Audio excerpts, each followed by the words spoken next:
For example, dioxin. Some test results have come in showing that all of the hyperbole, all of the fear-mongering was really out of hand. Looking back, people calling for forced evacuations, FEMA to roll in and forcibly take people out of their homes for their own safety. I find it so reprehensible how a lot of people handled dioxin in the past few months. And I've been sitting back because we had all these people show up in East Palestine telling us they were doing independent testing. All these people saying that they were going to test and expose how much dioxin was released. And that this is a huge scandal where the government should have forcibly evacuated everybody because there was exposure to a carcinogen. Now, I hate toxic substances, obviously. I don't like the possibility that people might have been exposed to different chemicals in East Palestine and elsewhere. I want people to get justice. But ushering in a culture where the government runs around making claims about chemicals toxicity, claims about chemical presence, and forcing people off their land, etc., is an evil future. That is not what we want, and yet it's being ushered in. And I think intentionally so. This is the big news that broke yesterday night. EPA releases dioxin soil testing results in East Palestine. Now, I don't know exactly which direction this is going. That's one of the reasons why I've been quiet lately, working on my books, trying to just see how this plays out, because there's a number of different ways that this attack could unfold. And we have to be nimble and ready to react, flexible. So I wanted to see what were the claims about the dioxin, because I was honed in on this being a eco-fascist agenda item. Media Matters talking about how we need to basically revolutionize environmental justice after this. The Young Turks hopping on this. Rachel Maddow. Just everybody under the sun is all cheerleading the EPA and telling the EPA, you need to do more. This is an EPA cover-up. We need to scour the nation for dioxin and evacuate everybody. It was the weirdest thing. It reminds me of after 9/11. Just the blood in everyone's eyes. The fervor. Everyone just wanting to go to war. And I look at the East Palestine train crash as a spectacle for mass consumption. I think that was orchestrated. Now, I don't know exactly what type of toxicity was unleashed on the people in the nearby area. Very, very suspicious location, which is one reason why I thought it must be intentional. This must be a mass poisoning, because it was at the mouth, practically, of the Ohio River, and that water flows all the way down into the Mississippi River and all the way down into the Gulf of Mexico. So I was honed in on it as a possibility. But then again, that could be a red herring. A reason for them to go scouring the countryside for dioxin and other chemicals on their blacklist. So there's something really fishy about this dioxin, and that's why I'm honed in on it so much. Because I look for prepping. I look for how the media is prepping people for the next agenda. And there's been a lot of prepping around dioxin, especially amongst conservatives, interestingly. Just like another agenda that we just went through over the past few years, the conservatives were made to take the bait first. Okay, so what is the EPA saying about the dioxin in the soil? Well, they're saying they didn't find very much at all. WKBN 27 reports EPA releases dioxin soil testing results in East Palestine. So one of the first claimed test results from the so-called authorities, the fake authorities in East Palestine, and very, very different results than what these fear-mongers around dioxin were really pushing this forced evacuation agenda with. Oh my gosh, there's dioxin everywhere. Everybody needs to evacuate. This is so scary. Well, we're going to look at that today and see if those claims hold any water. I don't think they aged well now that the results are starting to trickle in. So let's start with what the EPA is saying here. Scroll down here. So they say they tested 148 locations. And I'm just sitting back. I've been sitting back for a while waiting for the test results to come in, both from the EPA. Norfolk Southern said they were running tests. We got the Indiana test results. We covered those already. We'll look at those again today, maybe. But it's really been quiet. All these people rushing down to East Palestine saying, we're going to run these tests for everybody and we'll let you know what we find. It'll give us Give us 2 weeks. Give us 3 days, whatever they were saying. Months have passed. No results. Well, now the results are starting to come forward, and I've been sitting back. I was about to make a video like, where are all these results? We'll touch on that today, but let's see what everybody's saying and see if it matches up. So the EPA is saying the levels of dioxin found in the majority of samples were just 2.6 to 14 parts per trillion, which just is so minuscule. Now, I'm not saying there's not any repercussions or harm done to these people from the chemical spill, from the explosion. I don't know the extent of it. But the reason I'm covering this is because there were anti-freedom forced evacuation calls. And people were saying, oh my gosh, dioxin, everyone has to be forcibly evacuated from their homes.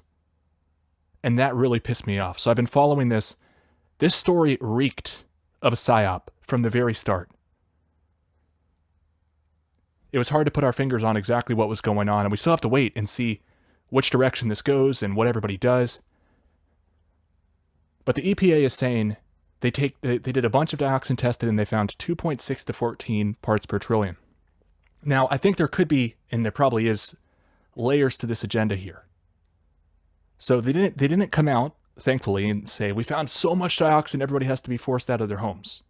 I was worried that might happen, so that's one reason I've been quiet. But they are still saying, oh, well, there's this scary level here at 480 parts per trillion, which, by the way, is 0.5. What is that? 0.5 parts per billion, is that right? I think that's right. 0.48 parts per billion. That's very, very small levels. And they're saying that's the removal management level. So I think this might all be a psyop to get people concerned about dioxin, saying the EPA is not doing enough, that the EPA needs to lower their levels, their thresholds for cleanup, aka ecofascism. So I'm all for these victims being recompensated, being paid, getting justice. But taking away their freedom is the last thing we should do if we want to achieve those ends. Okay, so this is what the EPA is saying. 2.6 to 14 parts per trillion in the majority of samples. Now, they are saying they found some just over the Pennsylvania border. Think about that. Not in the vicinity of the crash. Although I guess they say in the soil underneath the crash there was some, but that's being moved away. But way over at the border of Pennsylvania, they had higher levels than 100 parts per trillion. Durno says it's still something they need to look into. So this is the EPA official. There could be a phase 2 sampling plan coming up, he says. I don't see a way we don't do another round of sampling because we have a couple of hot spots we want to look at. So now they're just hunting for dioxin. And I could see this ending badly for some people who might have dioxin on their property through no fault of their own. So we're still watching this. I think there's a lot more going on behind the scenes that they're trying to achieve with this. Now, interestingly enough, this is the same publication that put out this bizarre article, WKBN27. EPA releases dioxins, it's the wrong one. They were the one that put out that really bizarre article about my ID.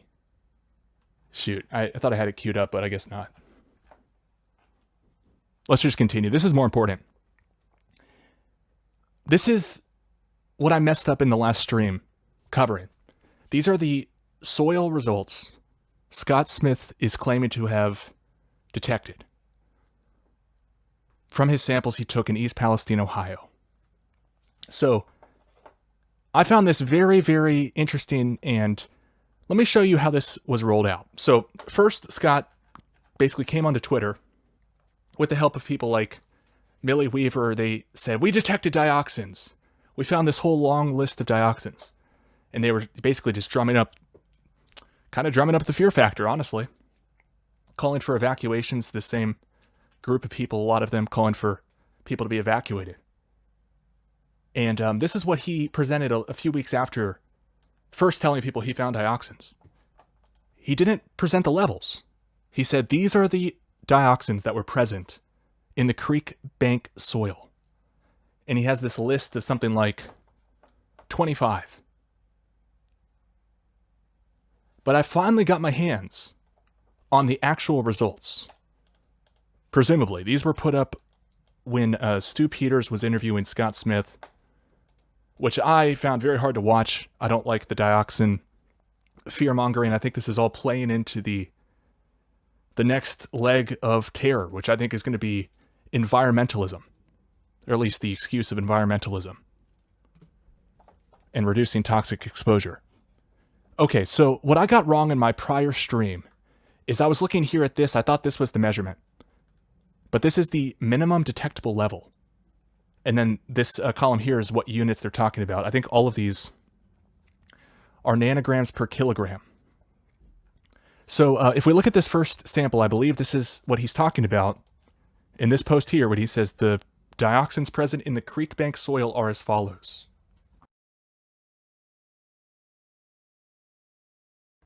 I think this is the same list. But this is still a bombshell. Because at first I was looking over here and I'm like, these are such low levels. This is a joke for people to be sounding the alarm and not telling people the levels, just saying they found dioxins. And I thought these were the levels here. That's what jumped off the page at me, but that's the minimum detectable level. So I'm going to probably do a whole article about this on my Substack, and I'm going to do a whole video about it too. But look over here. These are the actual results. This is what they're claiming. But before we look at how many nanograms per kilogram they found of these different dioxins and furans, look at this column here. These are the qualifiers. So they're like, this is the result, but hey, here's the context. And I don't think anybody's addressed this yet, but these are huge qualifiers. So I'm really glad I took some time, shut down the last stream, and we're going to get this right here. So next to each of these dioxins and furans, there are the measurements and the qualifiers. I think every single one, except for this last one, have the B qualifier. B. And a lot of them have the J qualifier, and a lot of them have the I qualifier. Now I'll show you my sources here in a second, but I looked into it, and this is a big problem with these test results. J means it's an estimate. There's too little to be confident in the measurement. It's just an estimate. There's too little to be confident.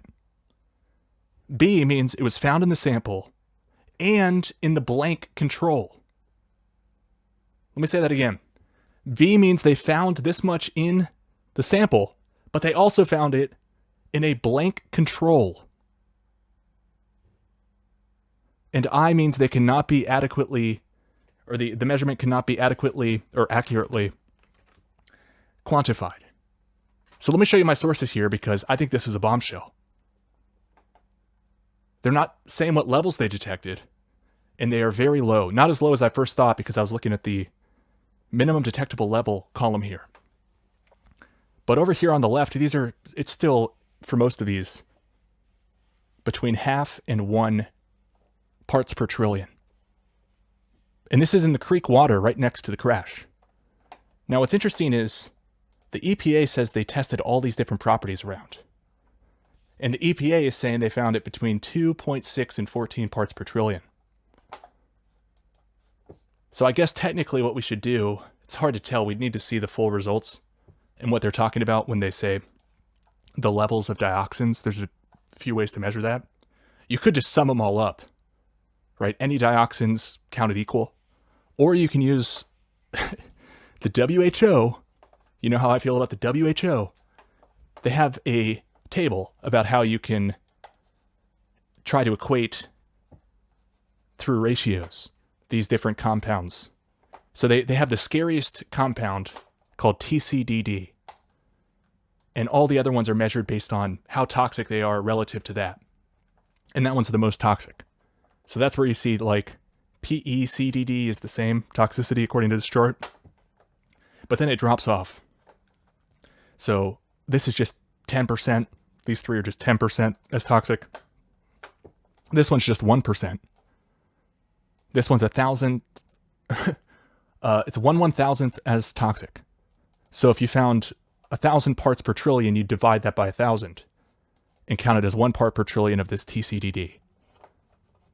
So really ambiguous when they say, and that's the problem here, is they're just talking about this word dioxin on both sides of the aisle, and I think that that's a big trap, a linguistic trap.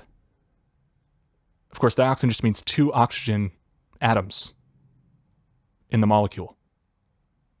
They're not talking about TCDD, they just call it dioxin. But then when they want to scare people, they talk about TCDD and they conflate them.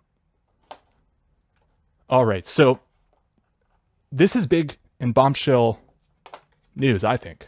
And they just kind of flashed it up on the Stu Peters interview. But I've been looking really hard for this, and it's hard to find. He just says, I found all these different... Scott Smith just says, I found all these 25 different dioxins without telling people the levels. And then, I'll show you some clips in a second where he associates himself with people who are calling for forced evacuations. Okay, so what's interesting too is this article says the EPA was expecting to find dioxins. But then they still, even though dioxins happen, they're still talking about if we ever find more than 5 or 480 parts per trillion, that's removal management level. So I think this is all about the anchoring effect, where they're trying to get this threshold cemented in people's minds, especially the people that would be most resistant to having some arbitrary, extremely low chemical tolerance threshold to which they can just force people off their land, force people to not be allowed to farm or raise livestock, etc., etc. So there's something going on here. And I think it's all about what I call the dioxin agenda. Dioxin 23. Okay, so let's look at the results here.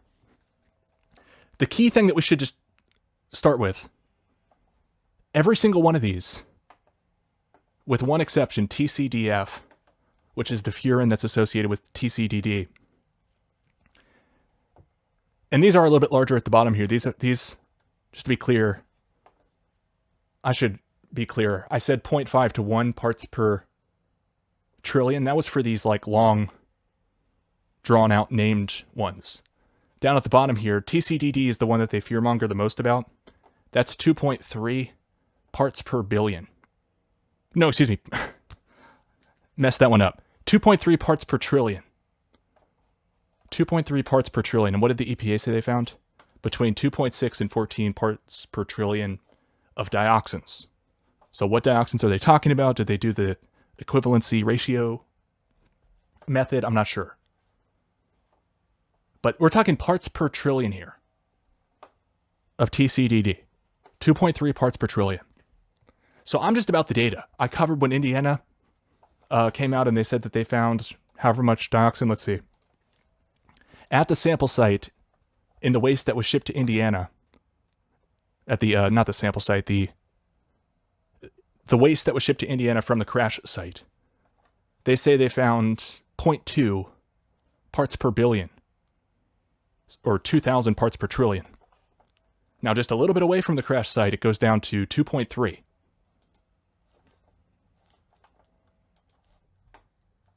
So, very interesting when we start looking at the actual numbers. Now, let's play... Okay, actually, what I want to talk about are these qualifiers. So let me show you what I found about the J, B, and I qualifiers. And I'm really glad I looked this up. So the J qualifier means it's an estimate. The value is less than the minimum calibration level, but greater than the estimated detection level. Excuse me, the estimated detection limit. So I think minimum calibration level is on this. I guess that's minimum detectable level. We covered that. I'm not sure what RL is. That might be that measurement that the definition talks about here as the minimum calibration level. Now this chart's interesting. It gets into some of the other qualifiers. We talked about J. That's the estimate. Means it's an estimate. They don't actually know. They can't actually detect it. They're estimating. But B is the... B stands for bombshell, as far as I'm concerned. The B qualifier means the chemical was found in both the sample and a blank. Guys, dioxin is everywhere. It's in the controls. We really need to freak out, I guess. I mean, come on. When chemicals are found in both the blank and the test sample, the reported value is qualified with the B to show the uncertainty in the source of the contamination. We're unsure since we found it also in the control. That's not supposed to have any. So it's unsure if it was introduced by the laboratory or elsewhere, according to this resource telling us about these qualifiers. And it defines what a blank is. A blank is a sample container filled with distilled water from outside the test area. Okay, so which one of these had the bombshell B qualifier? Meaning uncertain. I mean, uncertain's an understatement. They found the same toxin at these really, really small levels in the distilled water they used as a control. Or did their machine just malfunction? Right? We have to ask these questions. How do we even know these machines are calibrated? How can we have any faith in any of the test results? And just to go back here, look at which ones have the B. This one, this one, this one, this one, this one, this one, this one, this one, this one, this one, this one, this one, this one, this one, this, and this one.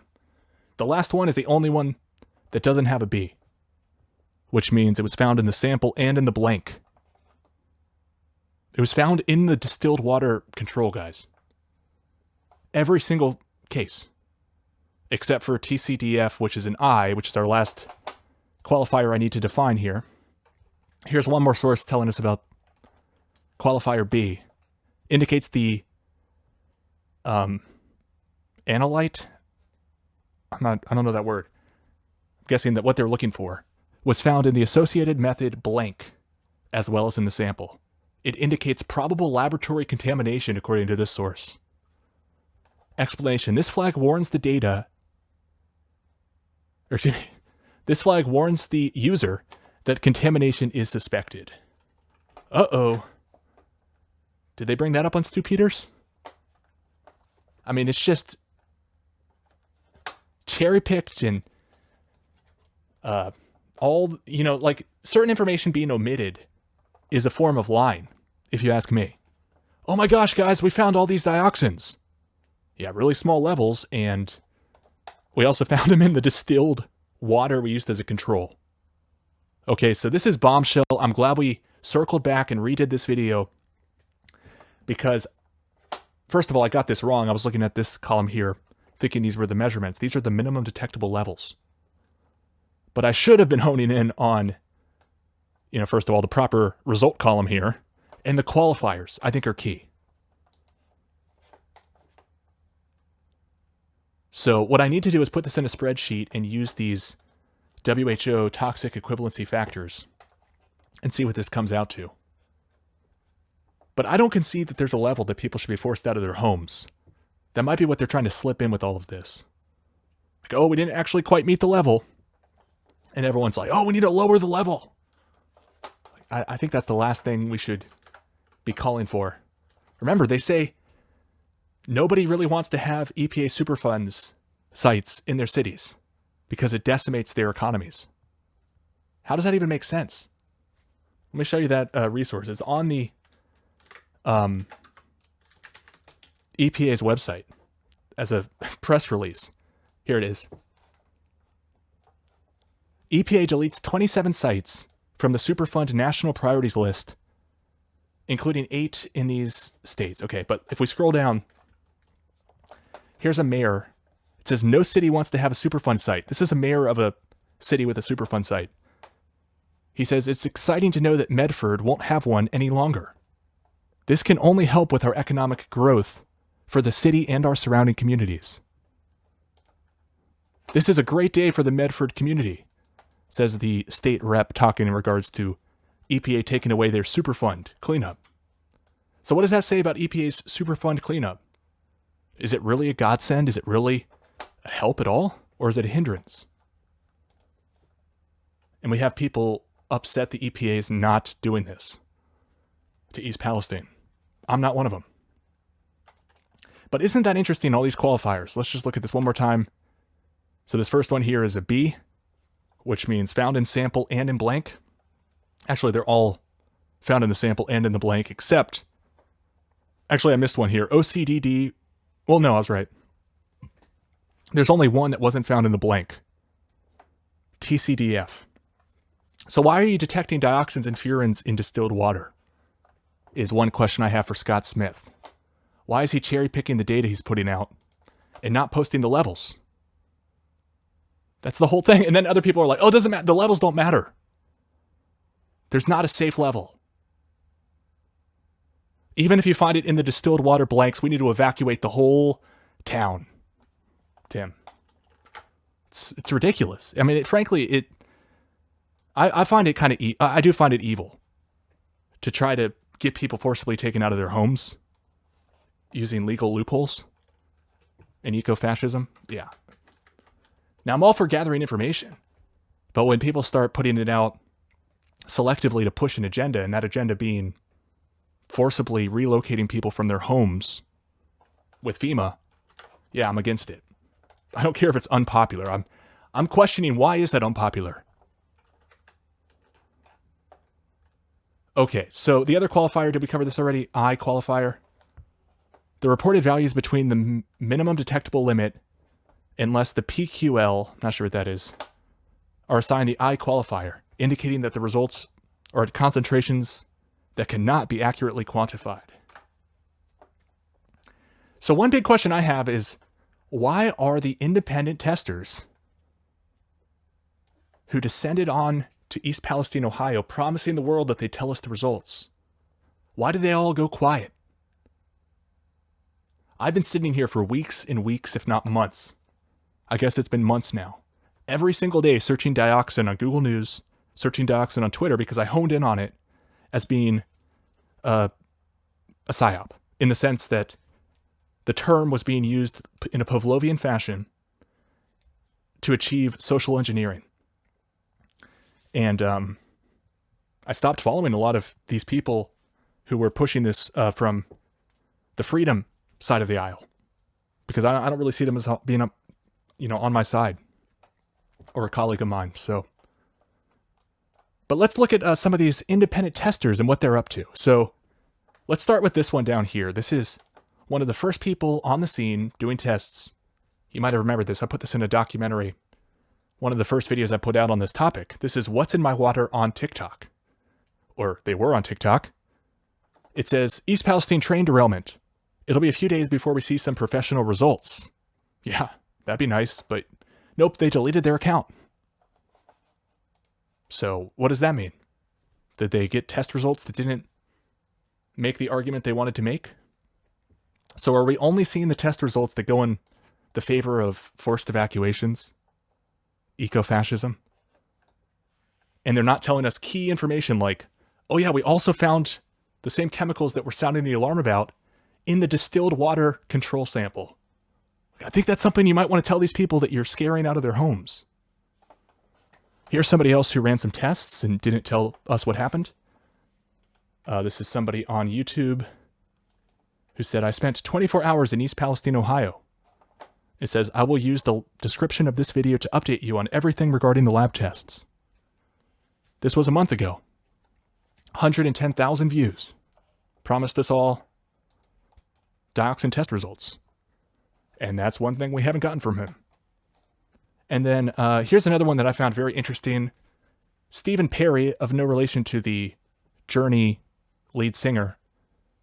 Another Stephen Perry, who's, I guess, an industrial hygienicist, went to East Palestine and said he was going to go test for dioxins and let us all know. Let's watch what he said. How long will it take to get results on this? Probably 10 to 14 days. Wow. So when people are saying it's safe to go back and the water's safe and all that, how could they know that if it takes that long to get the results?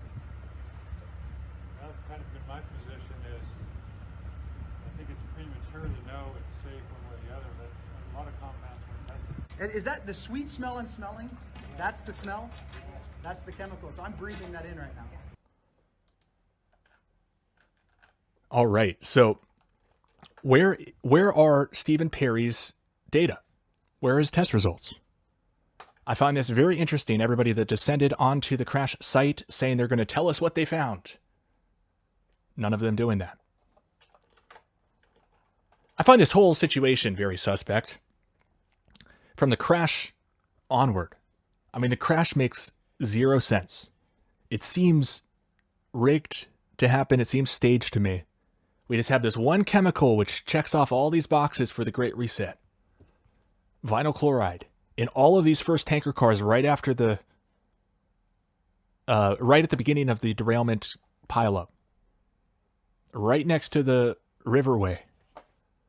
Now, I don't know what was actually in these cars because it doesn't match what we saw in Paulsboro, New Jersey, which we're going to cover here in a second, because in Paulsboro we saw clouds of white, kind of a whitish gas, like real low on the ground, blanketing the ground. And it looks completely different than this train crash. But they say it's the same gas. Now, if you look it up, it says that vinyl chloride is colorless. So that's what I'm sure people would say, trying to debunk why they look different. But it was there. It was visible for Paulsboro, New Jersey. And we're seeing a lot of comparisons here as they try to shut down this key chemical in the plastics industry, vinyl chloride, which they use to make PVC pipes. They're demonizing this relentlessly right now. And it just happened to be these first few cars in this very suspicious pileup, complete with pyrotechnics, huge plumes of smoke, a big explosion to cap it all off with a grand finale. I just think this is beyond suspicious. And we're going to cover the news spin in a little bit here. I think that gives us some big clues about what this could all be about. I think it's to go after the shipping industry, the plastics industry, and ultimately humanity at large, and our ability to consume and live our lives peacefully. Okay, so I wanted to play this. This is a very interesting series of sound bites. I'm not saying I'm right. Of course, I think I'm right. I'm not here lying. If I agree with these people that we're going to listen to here, I'd say I agree with them, but I don't. I disagree with them. But I think it's an interesting debate. And I think that a lot of people might side with them. So I'm just trying to make my case, show you what both sides are saying, and let you make up your own mind. This was a very interesting, almost like a press conference, if you ask me, called Dioxins! East Palestine test results. Isn't it interesting too? It's like this event is all about giving the EPA the reins, giving the EPA the power for the next leg of tyranny. Just like another, like the CDC and the FDA just had the reins. It almost feels like they're handing them over to the CDC. I don't know. I'm not sure how this is all being perpetrated behind the scenes. It's possible that this is an audible, where they're like, shoot, our other plan is going very, very badly. Let's try this other contingency plan and use some other government agencies because people really don't like the CDC and the FDA. I'm not sure. But without further ado, what I'm trying to say is I'm not trying to use this as a gotcha. I just wanted to play some clips here because I find the sentiments here very concerning. I'm not saying these are bad actors in the sense that they have malintent or anything like that. But I hear these ideas floating around and a lot of people think, oh, let's just repeat what's popular. And I don't think that's a good idea. I really don't think that's a good idea. We need to find the truth, stick to principles. But listen to what they say here. This is about a 15-minute clip. We'll probably skip over some in the middle. With Scott Smith on with Millie Weaver and this other person I hadn't heard of before named Kristen Megan, who's involved, I think, with the lawsuit against the EPA regarding what's going on in East Palestine. But I don't like what Scott less so, but what Millie and Kristen say here, I find very concerning. They seem like nice people. I like some of Millie's work, but I really don't like calls for forced evacuations. And we get some of that here. We get a lot of that here. And let's just play some of this and I'll comment. They should have evacuated these people, not just for a day, but they should have evacuated them for long term and potentially even helped relocate them, not just let them come right back into an area which had the high probability, let's just say, of being contaminated with highly toxic chemicals. Not just let them back into their homes. The government should have relocated these people. Not just a one-day evacuation, it should have been a long-term evacuation. That's what she just said. I just find this honestly reprehensible, the idea that the government should tell somebody who wants to go to their house, no, I want to go home, I want to take a shower, I want to go to bed. No, you can't, because that's dangerous to your health. You don't see the problem with this? That's why we have to have principles and be like, okay, well, it's voluntary. You need to pay these people for the harm inflicted. Norfolk Southern and everybody else involved with this, in my opinion, obviously staged, obviously intentional crash and explosion of God and the devil knows what. But the calls for forced evacuation, I don't understand it. Why is this even in the cards? Why do people jump to that right out of the gates here, before the data even came in? We see all these people, and some of the same people who fell for the last agenda that we've been going through for 2.5 years. I might point out. The people who made all the wrong moves at the beginning of the last... I'm trying not to get censored on YouTube. The last crisis that wasn't... Or it wasn't even an opportunistic thing. These are plotted and planned crises, and it's interesting how they roll them out. It seems like they like to target certain groups who should be the core resistance and try to get them to champion the cause. That's going to be their own downfall. Get them on the wrong side, take out that resistance, and then obviously all the TV watchers will come in after that, just do whatever they're told. All right, let's keep watching here. I mean, 1 + 1 is 2, right? Like we can use common sense. We don't have to sit around and wait for the test results. Now, it's great that Scott and you have been going out there and doing these test results so that the people can know definitively that there are, the presence of dioxins in the water. Millie Weaver here is saying that we know definitively that there's dioxin in the water. And we don't know definitively that there's dioxin in the water. What we have are Scott's results here. And maybe at some trace level, there might be some dioxin just about anywhere you look. I mean, they found it in the distilled water, which is what I was saying here on mute. Sorry for being on mute. But B qualifier means it was found in both the sample and in a blank. So distilled water should not have any chemicals in it. And it's interesting here too, this source I found to describe these qualifiers talks about PFAS, which is another EPA buzzword. They love talking about these forever chemicals in the water supply. And my problem is they never focus on the chemicals that they're adding to the water. They never talk about, hey, we're putting fluoride in the water, let's stop that. We found it to be a neurotoxin. So I just can't take these people seriously, and I think that a lot of these are agendas to get what they want, using the excuse of, oh, well, we're just keeping you safe. We're just keeping the water clean. You don't like clean water? When they're poisoning the water. So it's just the total inversion of the truth. The problem is nobody's actually going to be protecting the water because they have a monopoly on that. And they're not going to do it. They're just going to weaponize their authority, their power over us. But the B qualifier means that the chemical was found in the sample distilled water. So how can Millie say that we know definitively that there are dioxins in the water? And why would we not talk about the levels found? It's so childish to me to hear people talk about there are no safe levels of dioxin. Like that. And then the same people pushing for evacuations. They're like, I don't even care what the level of dioxin is. There's no safe level. So it's just like it's a non-starter for me because that same line of thinking could be used to justify pretty much evacuating any town, any city, millions of people, especially when you have corrupt governments who could just make up emergencies, make up, chemicals, or, feign that they detected them. All right, so let's continue here. But, just you would think that out of just, they should have evacuated these people, not just for a day, but they should have evacuated them for long term and potentially even helped relocate them, not just let them come right back into an area which had the high probability, let's just say, of being contaminated with highly toxic chemicals.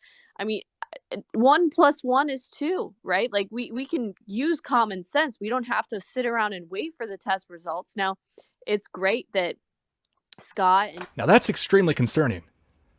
We don't have to sit around and wait for test results. We should just evacuate people because Millie's come to the conclusion that there's toxins probably. That is not an acceptable level of evidence to demand. I mean, this is just absurd, if you ask me. you have been going out there and doing these test results so that the people can know definitively that there are, the presence of dioxins in the water. But just you would think that out of just caution that they would have relocated the people instead of, oh, here, yeah, go back to your home, go scrub your floors, scrub your walls, and that'll take care of it. And all they're just doing is rubbing their skin with these chemicals and breathing in the chemicals in their homes and other things. So yeah, it's definitely concerning to me, and I would hope that you guys would also consider suing FEMA to do their job, right? Because they're the ones who would be in charge of relocating people, correct? Sue FEMA to do their jobs because they're the ones who should be in charge of relocating people. I mean, it just boils my blood to hear this stuff. And I've been sitting on these sound bites here because I've been waiting to see what these lab results say. Like maybe I'm just way wrong about this and there's just tons of dioxins just permeating everything and just saturating the entire city of East Palestine. But we're seeing the test results now, and that's not what we're finding. It's not what we're finding at all. So I feel like everybody who was saying, oh, of course there's dioxins, we have to evacuate everybody, don't let people back into their homes, we should be hearing apologies from them. In my opinion. I think that's inappropriate. They should just be informing people, here's what we found, here's the data, here are the studies, the scientific studies that show the risk. Make up your own mind. Do what you think is right. That's what I'm saying. Do what you think is right. Do your own research. Don't just listen to the hype. All right, let's keep watching. Have you been in contact with anyone in the government potentially, or like the mayor of East Palestine or DeWine or any of these people to get these test results to them so that they can basically be put on notice and you could, the people could expect them to take some kind of action? Yes, I've been in contact with the EPA, and they're taking our findings very seriously, and they know the way I did it was all proper. What does that even mean? I mean, she follows up. She's like, I wasn't really talking about the EPA, but that aside, he claims that the EPA agrees with his process and agrees it's all proper. Well, why'd you just tell us that you found all these dioxins and the test results for all of them say either B, which means it was found in the sample, and in the blank, which is a red flag, since distilled water should not have any of these dioxins in it. Yet they found it regardless. So what does that mean about these other results? Right? Like their claimed levels. If you found it in distilled water too, doesn't make me think too highly of your machine there. So if it doesn't say B, it says I. There's only one that doesn't say B, and it says I. And that means cannot be adequately quantified. Cannot be accurately quantified. I find this to be a very bad precedent for us to take this type of test result, where they found it in distilled water too, and use this to justify forcing everybody out of their homes against their will. All right, so let's continue here. But that's a big question I have, is why haven't these other people released their results for dioxin? But at least now we have the EPA's claimed levels. We have Indiana telling us what they found, supposedly, allegedly, in the samples that they got from the waste site. And we have Scott's claimed levels. Let's keep listening here. But what about He's got so many layers. To them directly because I'm an expert witness against them in this lawsuit, but I know that they've been notified of the lawsuit, and my affidavit is very, very long and thorough.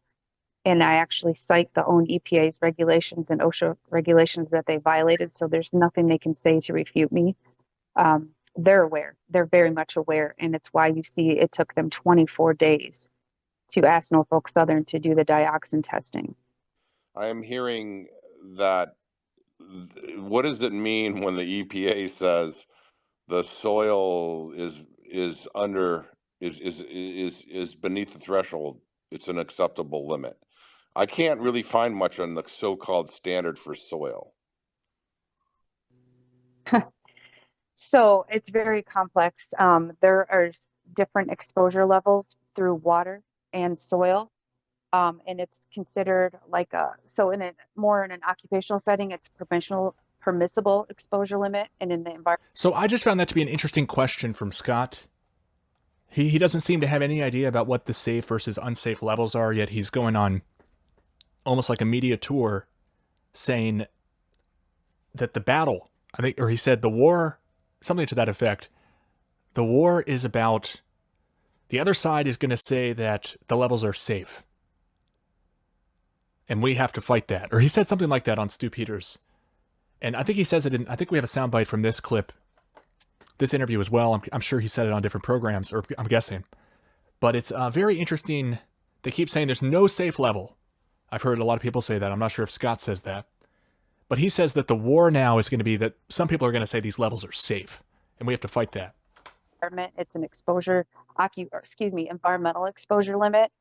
And I don't know exactly, but I think it's in picograms, which is a very, very small unit of measurement. It's so many picograms per month that a human can ingest or inhale. So they're bumping it against, like background levels, and then there's action levels. But remember, with the Fukushima disaster, they went ahead and they increased what you can be exposed to. So watch for them changing exposure limits, because I can foresee that happening, but I feel like if they did, there's too many eyes on this now. A picogram is 1/1,000,000th of a gram. That's pretty small. Oh yeah, and usually when you're testing for dioxin, you go down to femtogram. So, I mean, that's what I tell you. The EPA is not doing this correctly. All the reporting limits are so small. They're called estimated detection limits because they're so tiny, and there's all these like signal calculations that they have to do. They're doing it in parts per billion. It's like, do they? You don't need to be in my profession to like look this up. Like, they're insulting all of our intelligence. And the biggest issue. So, given that logic, you're saying that you have to detect in parts per trillion, if not more granular. So, I mean, I just think that this would kick a lot of people off their land. And I just don't know what these people are basing this off of.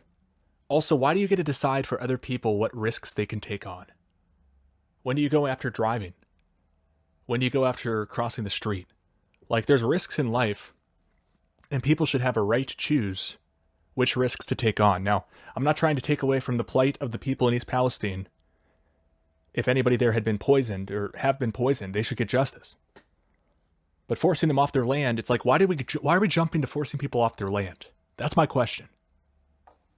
Out of all this, again, it's just the improper response and improper lack of communication. Kristen and Scott, if you guys could recap for some of the people who weren't here earlier in the space where we were discussing the test results. Now, I know that you guys have done a lot of tests out there in East Palestine, some of which the results have not come in yet, but you do have some test results now that have shown some really concerning chemicals are present in the water. Can you go over those chemicals again? Where the water was, where the water source came from, and what possible symptoms and side effects could be caused by those chemicals? Yeah, I'll go quickly and hopefully, Kristen, but just a quick recap. We only have because it takes 15 to 18 days, we only have a fraction of our test results. No soil, no surfaces, no furnace filters yet.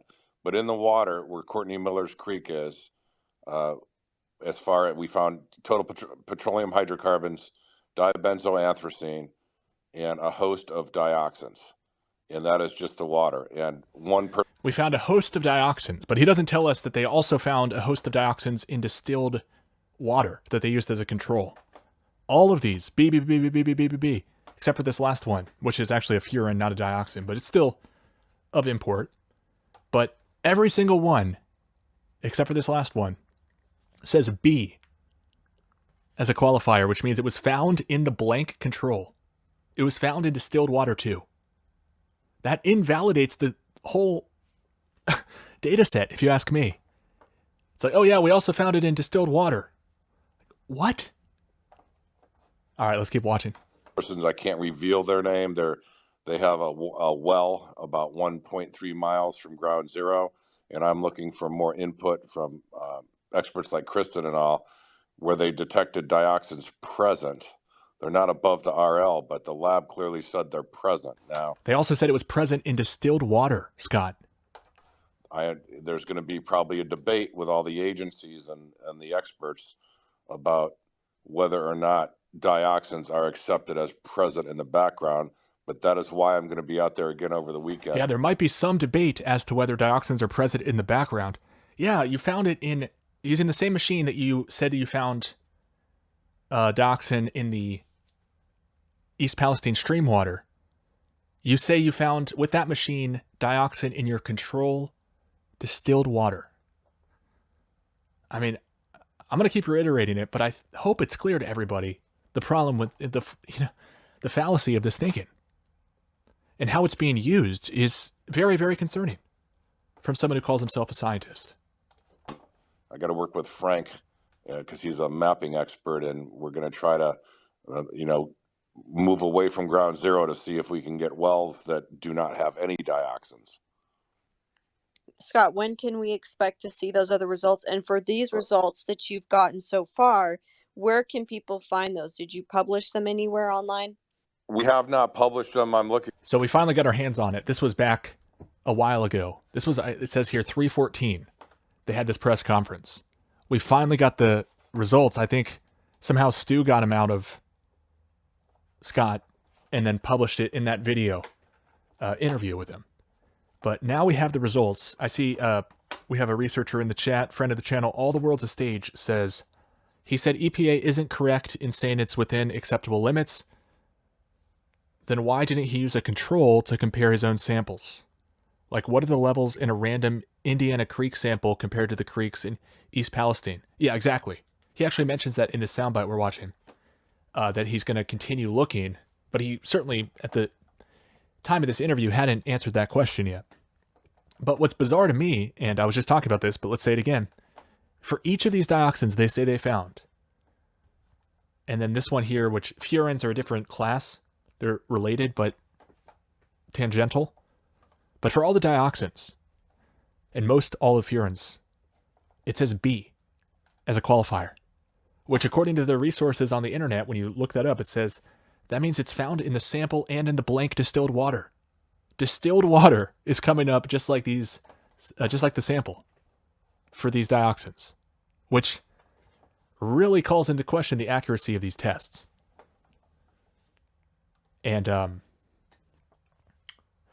another one that's interesting in that regard, calling into question the accuracy of these tests, is the Indiana results, where they say they tested the waste soil.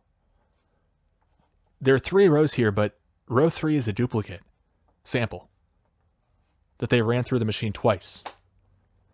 So it's waste sample 1, waste sample 2, waste sample 2 duplicate. And look at the huge range between, or the huge variation between waste sample 1, or excuse me, waste sample 2 and the duplicate waste sample 2. I mean, these are some big deviations. For this one here, PECDF, the original sample 3.6, but a duplicate of the sample 1.3. So that's like a factor of 3 difference. This one's like a factor of 6 difference. HXCDF 6.7, but the duplicate 1.1. This one over here, HPCDF, which is a furan, they detected 12 parts per billion. All of these are parts per billion. in the waste soil sample 2, but the duplicate 10 times less, 1.2. Over here also for this furan, 8.5 versus 0.77. And there's others that we could list out here, but just huge differences that really call into question the accuracy of these tests, especially when they're finding dioxins and furans in distilled water. And we have these huge red flags being waved that everyone's ignoring because it doesn't go along with their agenda. And then again, I means cannot be adequately or accurately quantified. So let's keep watching here. Into Substack, that's probably the best place I get to get that set up, but I provided them all the residents and to the reason why we do need to really push for these people to get some kind of FEMA assistance. And hopefully now that we have test results that show that there are dioxins in the water, and more of those test results are going to be coming even sooner to let us know what's in the soil and on some of the surfaces from inside people's homes. So once we get even more of that data, when Scott's test results come in, I think that at that point they should have enough data to where they could try to force some kind of action from the federal government. And I'm really hoping that we will get Biden to reverse the denial for federal assistance, because that federal assistance is very much needed for these people in order for them to relocate. And after all is said and done, these people are going to have to be following up with their healthcare providers and checking their health and doing certain types of toxicology testing just to make sure that they're not having some kind of long-term health effects from these crazy toxins. And now, a lot of these talking points really mirror what we're hearing from the establishment media. They're the same talking points, and I just wonder what the odds are. Like, we need to follow people and surveil people's medical developments, and we need to keep testing people, and we need to evacuate and relocate people. It's like, it just seems like it's missing the mark, but it's hitting every single talking point. And I keep seeing this pattern where we look around and we're seeing these same talking points, the same agenda being pushed from different sides of the aisle. And I just can't understand. I mean, I have my theory, but I can't really understand how good actors could all be making, in my opinion, logical mistakes, huge mistakes, yet all hit the establishment talking points. I'm not sure if there's really much of any way to get rid of some of these toxins from the body, or how long they would stay in your system and what kind of havoc they would wreak. So it's just a bad situation overall. quickly jump in. That's a great point. I already have trolls coming at me that work for Pace Labs. Okay, this is one of my favorite sound bites. Scott is saying that Pace Labs, who did the Indiana test results, are trolling him, or employees of Pace Labs are trolling him on LinkedIn. And he says they're he's kind of insinuating they might be part of a cover-up. And we should only trust the independent results. But it's very interesting that most of the independent people, from what I can tell, haven't posted their results. Begging the question, did they actually find anything? And, there's no real good way to slice it, if you ask me.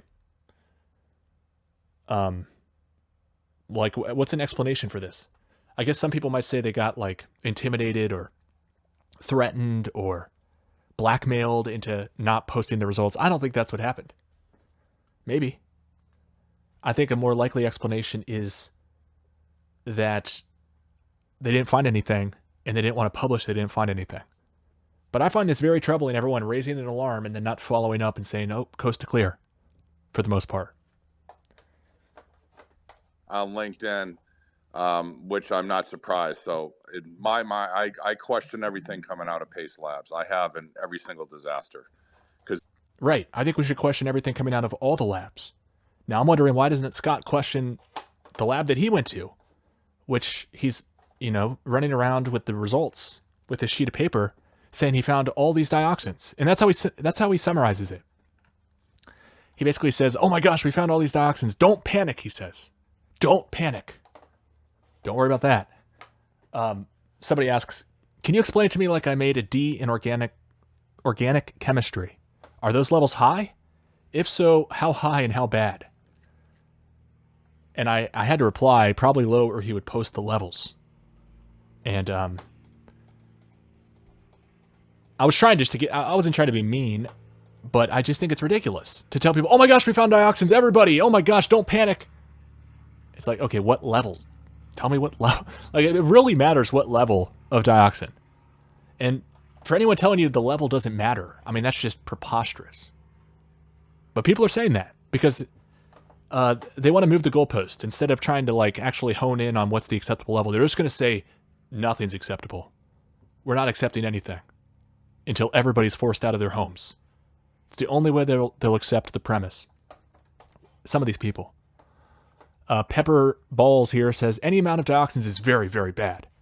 Only takes parts per quadrillion of this stuff to ruin your day. I mean, that's so erroneous. Parts per quadrillion? Like, what are you even talking about? Like, in your diet or down the street in the ditch? People just have been conflating this so fallaciously that it pisses me off. These are people's lives. These are people's property values being decimated by these rumors. You're spreading rumors that these people are living in poison. There's the nocebo effect that's going to kick in. You're hurting these people so much. And what really pissed me off, and I hope we have the clip lined up here. This person here, forgot her name. I think she'll pop back up.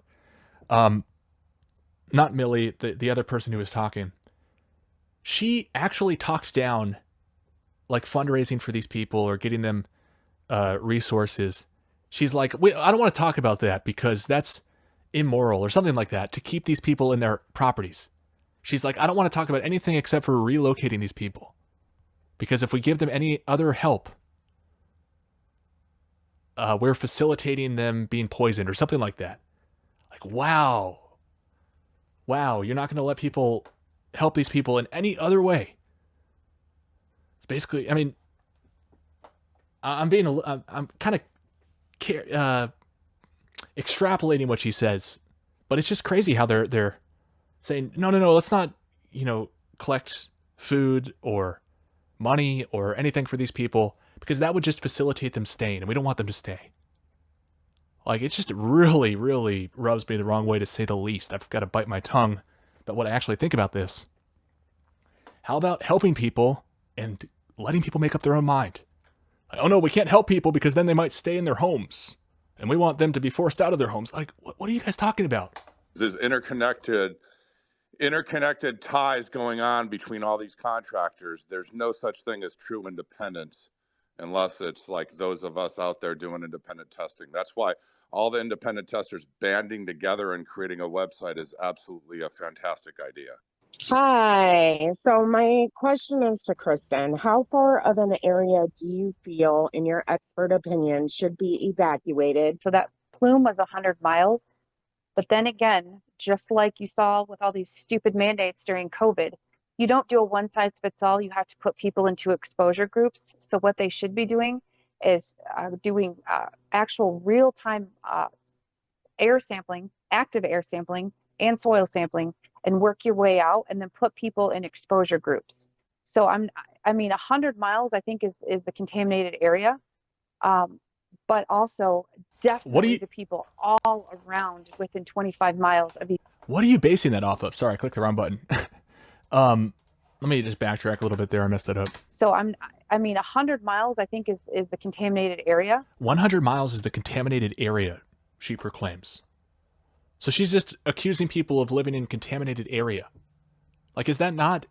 I feel like that's just spreading gossip about people's property. Like, oh my gosh, those people have dioxin in their property. Like, it seems like almost bordering on... I don't know, libel's not the right word, maybe slander.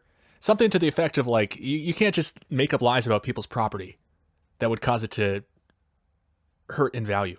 Like, you can't just say somebody is living on poisoned land without actually having any evidence of that. That's my opinion anyway. I would never do that.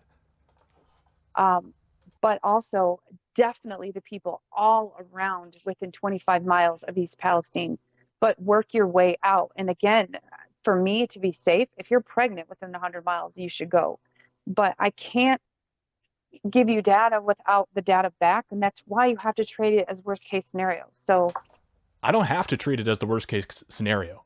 So, oh, we don't have any data, so you have to treat it as the worst case scenario, she says. How does this make any sense? It doesn't. honestly, I'd say 100 miles is where people are impacted, and those people should have the proper risk communication. Think about that, 100 miles. So what is the area of a circle? Pi r squared, right? So 100 squared times 3.14. She's talking about 31,400 miles, square miles, 31,400 square miles evacuated, because she just has a hunch that it's the contamination zone. Like, that's so unscientific.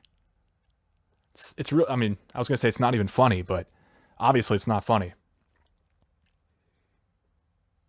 But I mean, just, what are we trying to accomplish here? 100-mile radius around the crash site. You want to be evacuated. It doesn't make any sense. Like, presumably there'd be some wind or something, and it would carry the plume one way or the other, right? Like, how would it just be a perfect circle? Like, shouldn't we test or something, or base it off some data? Oh, we don't have any data, Tim. We need to assume it's the worst case scenario because we don't even have any data. What do you want us to do? Not force people out of their homes? Let's keep watching. To them. Mandatory evacuations at least within 25 miles, and then work your way out by 50, 70. Mandatory evacuations. Why? Why do we have to go to forced evacuations? Why are all these conservatives around big channels calling for forced evacuations and setting the stage for many more to come? 100. Again, exposure control groups. But honestly, what these people need, I can't ethically give them anything to allow them to stay there. So people are discussing, okay, how can we raise money and resources and help these people?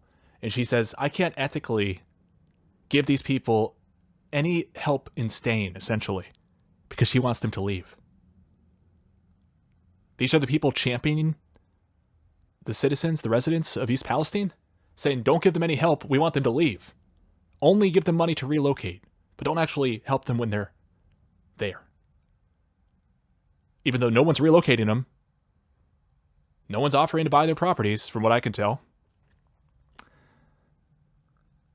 But yet you're going to stop people donating, stop people raising funds and collecting resources for these people because that might help them stay?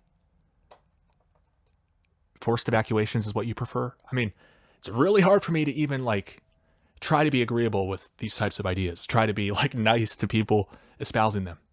And I can't think of anything other than changing their air filters and sheltering in place in their homes.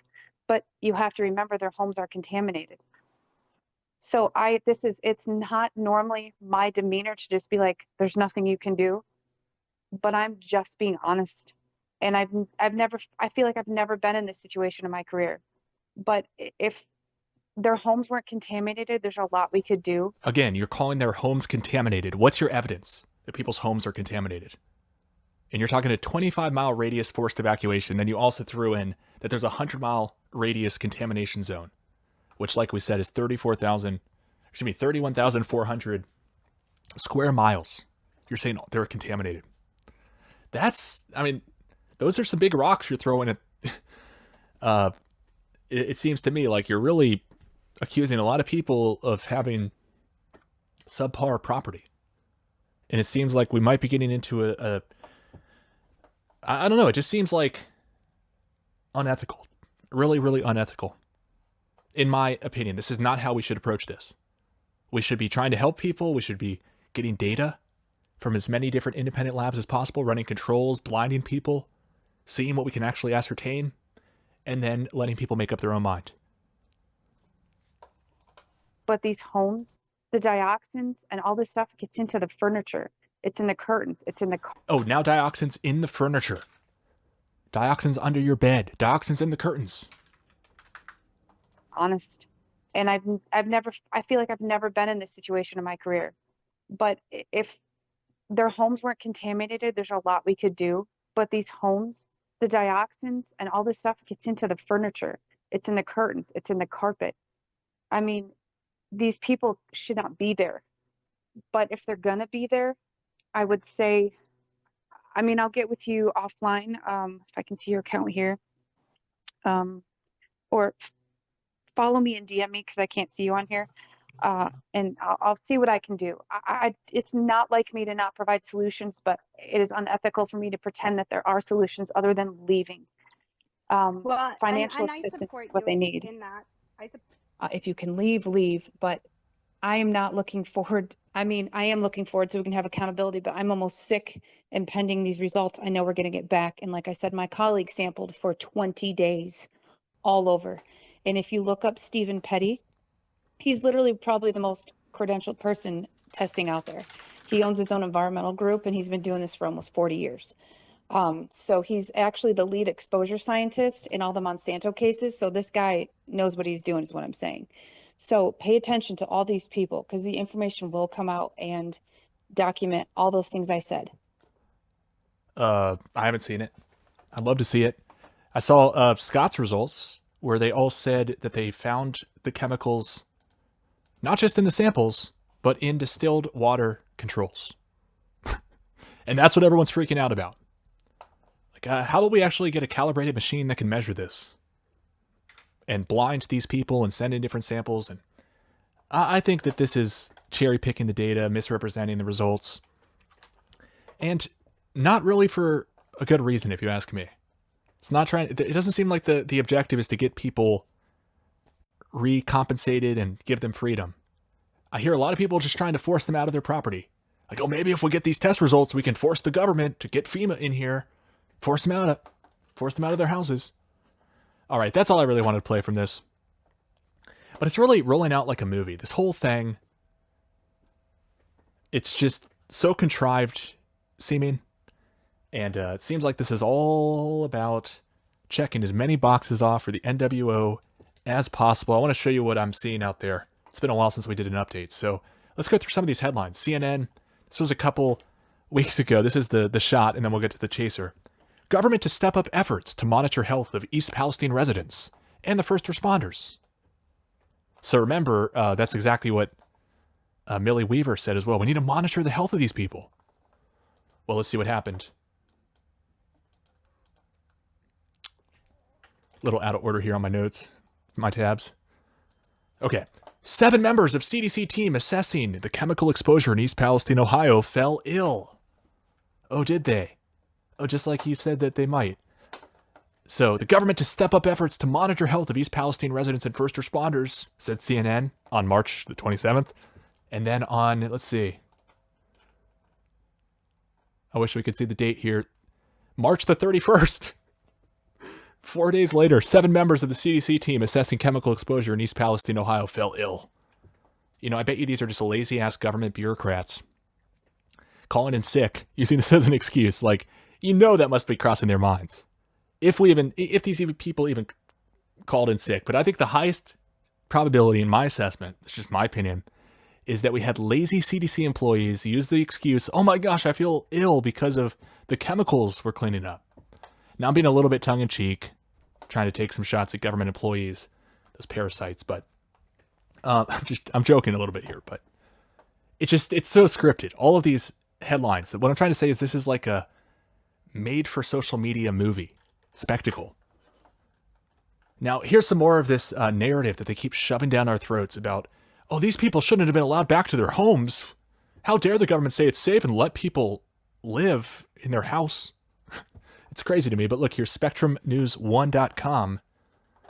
Tragedy too familiar for Kentucky family returning to state after East Palestine train derailment.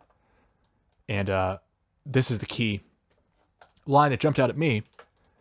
They quote this person named Helpy, interesting name in this context, as they lifted the evacuation order, but it was, in my opinion, extremely unethical, immoral, and irresponsible for them to lift it so early. lifting evacuation orders too early is unethical, according to these people. So I just see this whole agenda being rolled out with the people who should be resisting this the most being misled, it seems. The base, the actual people out there who were trying to make up their minds and see which side of this to get on. I think people are being misled by some of the alternative media voices who I think are actually kind of obviously tied in with the establishment media, just coming at it, you know, giving people a tailored version of the propaganda. It's nice to be a free agent. It's like I'm looking around, I'm like, I mean, this is a little bit hyperbolic, but where is anybody else? I'm looking for like independent media, and it's few and far between. I just see so many people who have fallen prey to the propaganda themselves or are intentionally peddling it. That's how I see it anyway, but I don't know. Maybe I'm wrong and everyone else is super genius. Here's a headline from Daily Caller. Norfolk Southern wiped video leading up to toxic train derailment.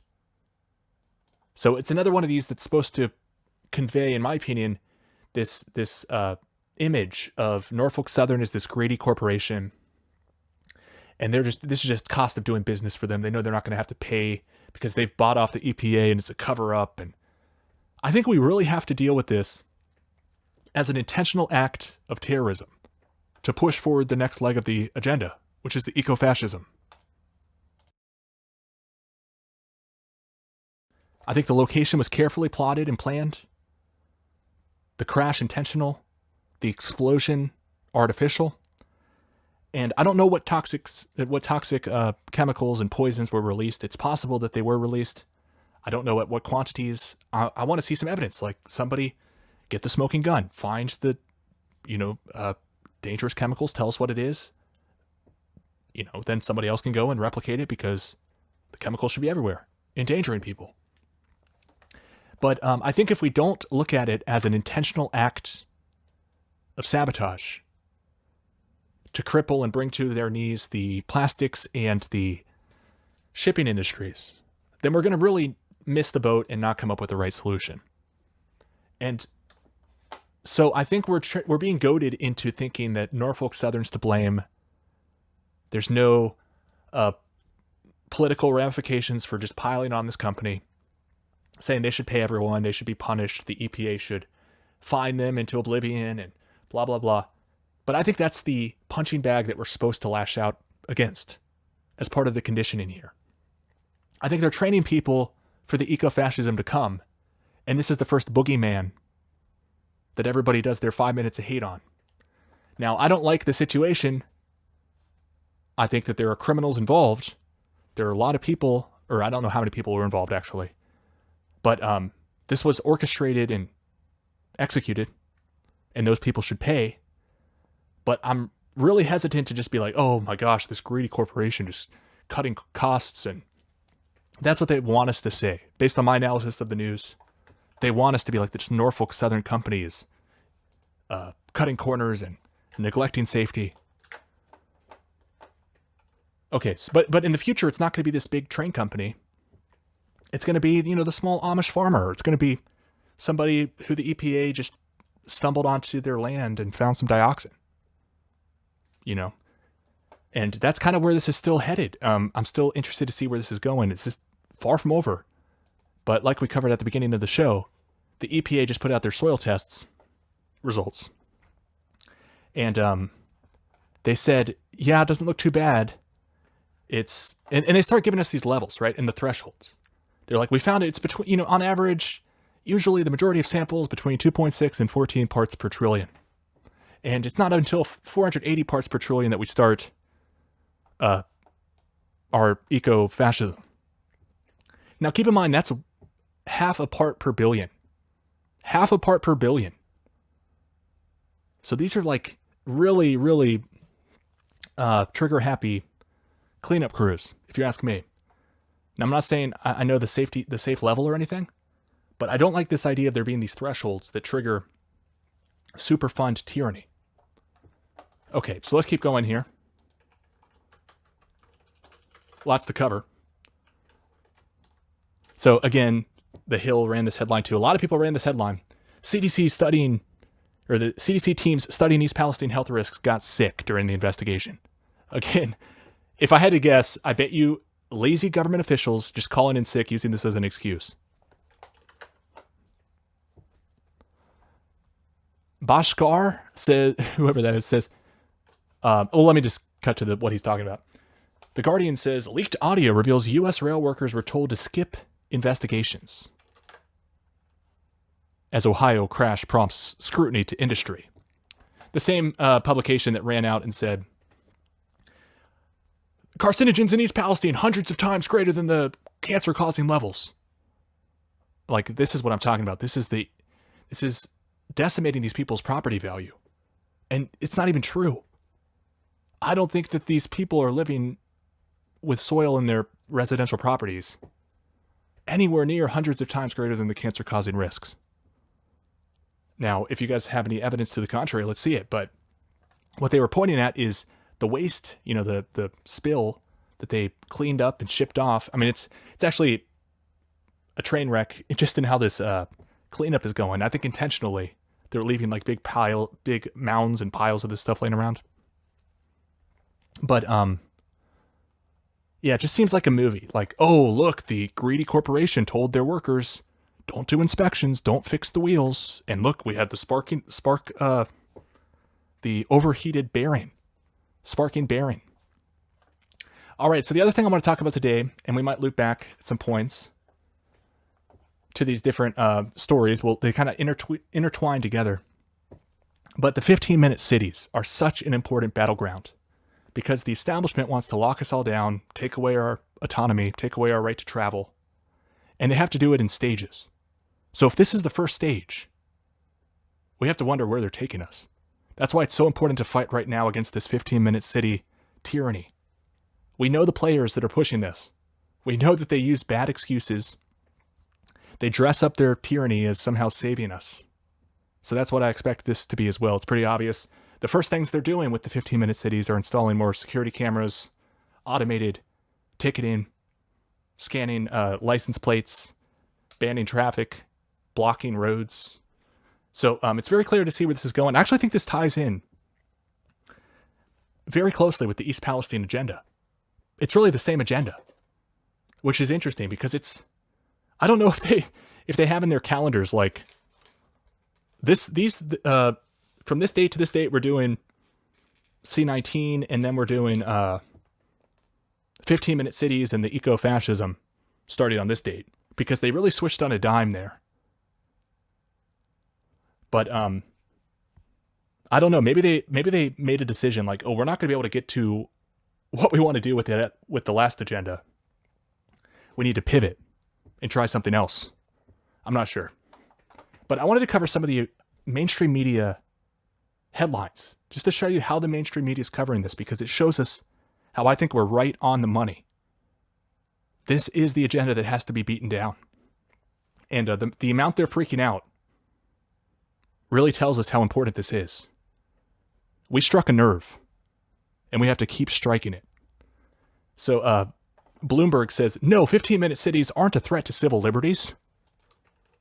A sensible approach to urban planning has been hijacked by conspiracy theorists.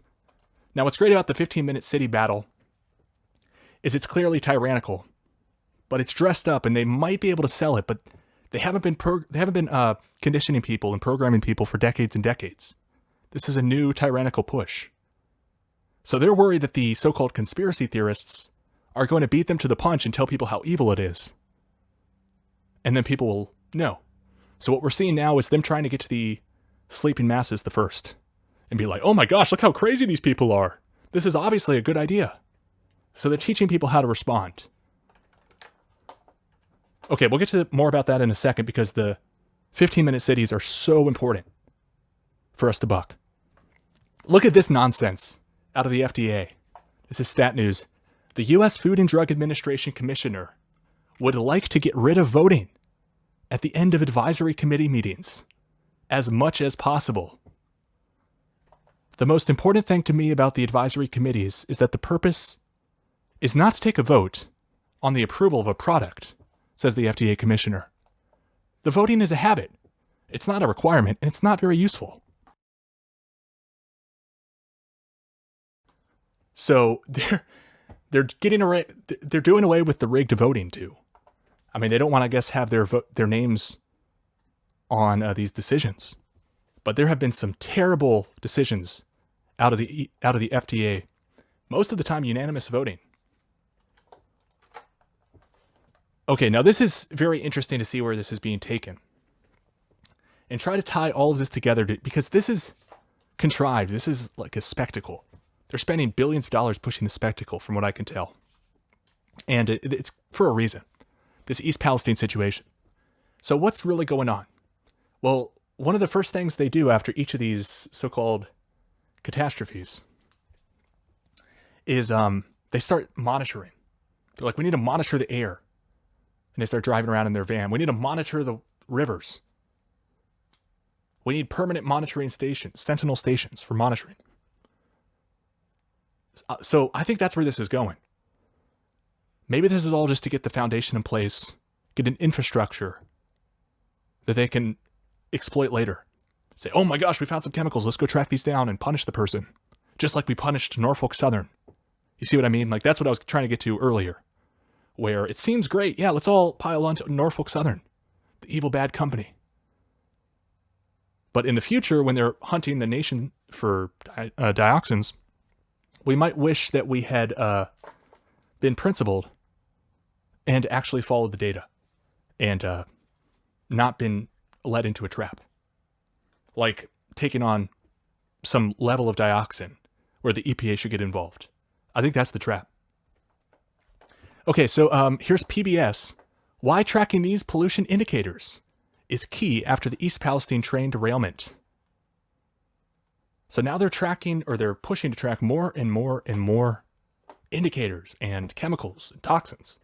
Except for not the fluoride they're putting directly into the water. Right, they want a monopoly on this complex. Oh, we're keeping you safe. Making sure no poison gets into you. See how it kind of solidifies the fluoridation agenda? Oh no, obviously that stuff's good. It's for your teeth.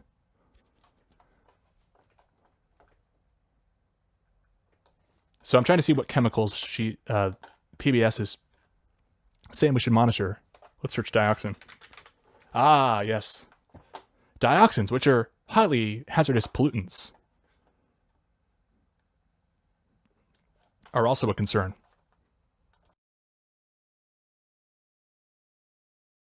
So I've just been searching the news every day for dioxins, waiting for the results to drop so that we can respond. And what I've been seeing is there's this big agenda from the environmentalists, and this is one of their favorite chemicals. And I never hear these people talking about fluoride, but they talk about dioxins. And I think it's because it's really about a political power grab. And this is the excuse. But here's how they're spinning it, like it's about clean water to them. Right? Maine campus media. Access to clean water in Maine is a critical and fundamental right, they say. Well, I'd love to ask these people. I'd love to just sit down with these people. It's never going to happen, but I'd ask, what about the fluoride they're putting in the water? Oh no, we need to keep putting that in there. That's for the teeth. That's one of the top 10 public health achievements of the 20th century, the CDC told us.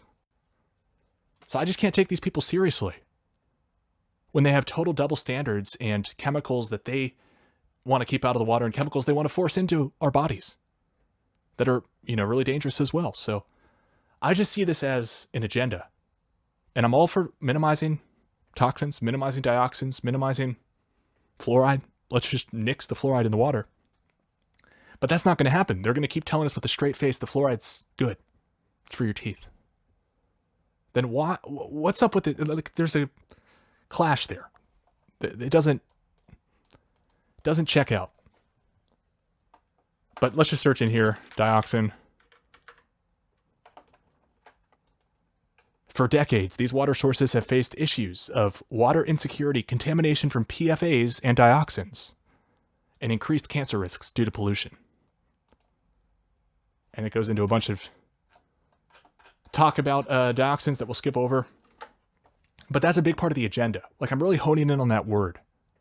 because, something's fishy, and I'm looking around to see what the media is doing with this story, because we saw the big fire, the big pyrotechnics, the big explosion, the plume of smoke, and I think it's for a reason. The question is, what's the reason? And so this has been about 2 months, more like 3 months since the crash. I think I can see what the reason is. They're going after plastic. They're going after so-called pollution because they want to do things like the ultra-low emission zones. And they want to just be able to tell people what to do and invoke chemicals as justification. And they're going after the people who should be resisting this, not because they're pro-pollution or pro-traffic, but because it's obvious that the government's going to weaponize this and use it for political ends to punish their opposition. Okay, so it's just really interesting to me to see how the establishment's freaking out because people are seeing through the disguise to the evil NWO agenda underneath. It's not about convenience, it's about enslavement. Big difference. You can dress enslavement up as convenience. But if people can see through the disguise, like we can with the 15-minute cities, you can't get them to accept it. So that's why it's important for us to get this information out. And it's really interesting to see the full apparatus with unlimited resources in the mainstream media is going into full gear, overdrive, to try to put out this fire and keep the people asleep who still believe them. So there's just so many of these headlines. I wanted to read some of these here.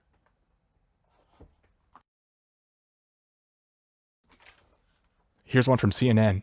How 15-minute cities turned into an international conspiracy theory.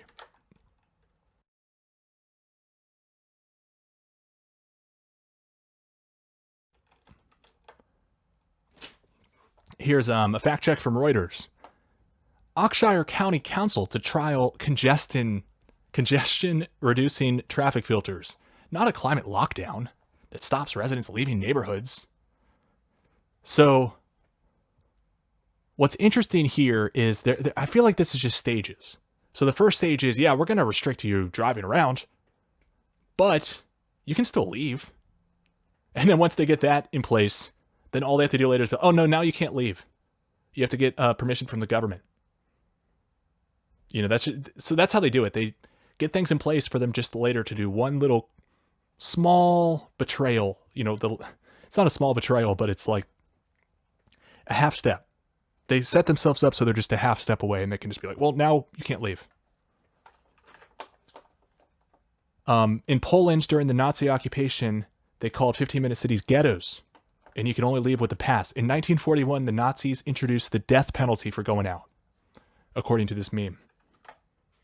I haven't fact-checked that, but it wouldn't surprise me. Let's go to East Germany. Here's some more historical 15-minute cities. This is an interesting article, militaryhistories.co.uk, East Germany. So it was the more communist side of Germany, and they didn't want people just to leave the communism. I shouldn't laugh, it's so evil, but everyone would just leave, or a lot of people would want to just leave. So they had to build this huge wall to keep people in and guard it with, weaponry and barbed wire and all this stuff. Absolutely evil what they're doing. And they're doing it again. We have another East Germany situation on our hands. So they had these passports with the East Germany symbol here, which is like a hammer and a compass, very Masonic. It says the earliest DDR passports were issued in the mid-1950s. However, they were very difficult to obtain and only had a small percentage of citizens in possession of a passport. Even by 1989, it was reported that only 25% of citizens had a passport.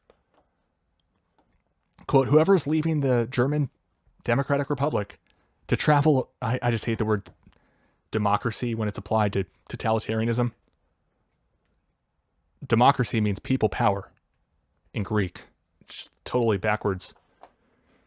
As these communist states often are. It's like, oh, this is the workers' revolution. You're a counter-revolutionary wanting the workers to be free. How does that make sense? Okay, so you couldn't travel abroad or from abroad without authorization. And you have to get your travel routes approved before your trip. Very similar to what they want to do, it seems, in the long run with these cities and the travel restrictions.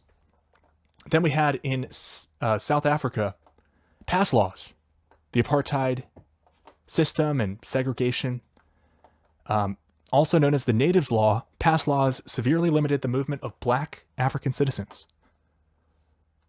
into designated areas. So there's precedence for this communistic tyranny. Here's some more out of China. The People's Commune will be the bridge that will carry China towards the socialist paradise. The Commune experimented with a completely new way of life. All private property was abolished.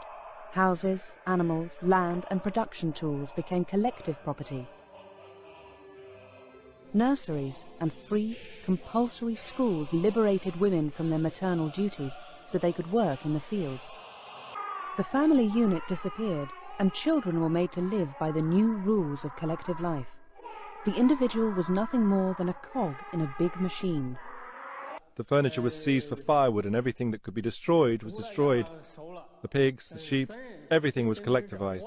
Even the pots and pans were seized because families weren't allowed to cook. The aim was to force the peasants to take their meals in the commune's collective canteens.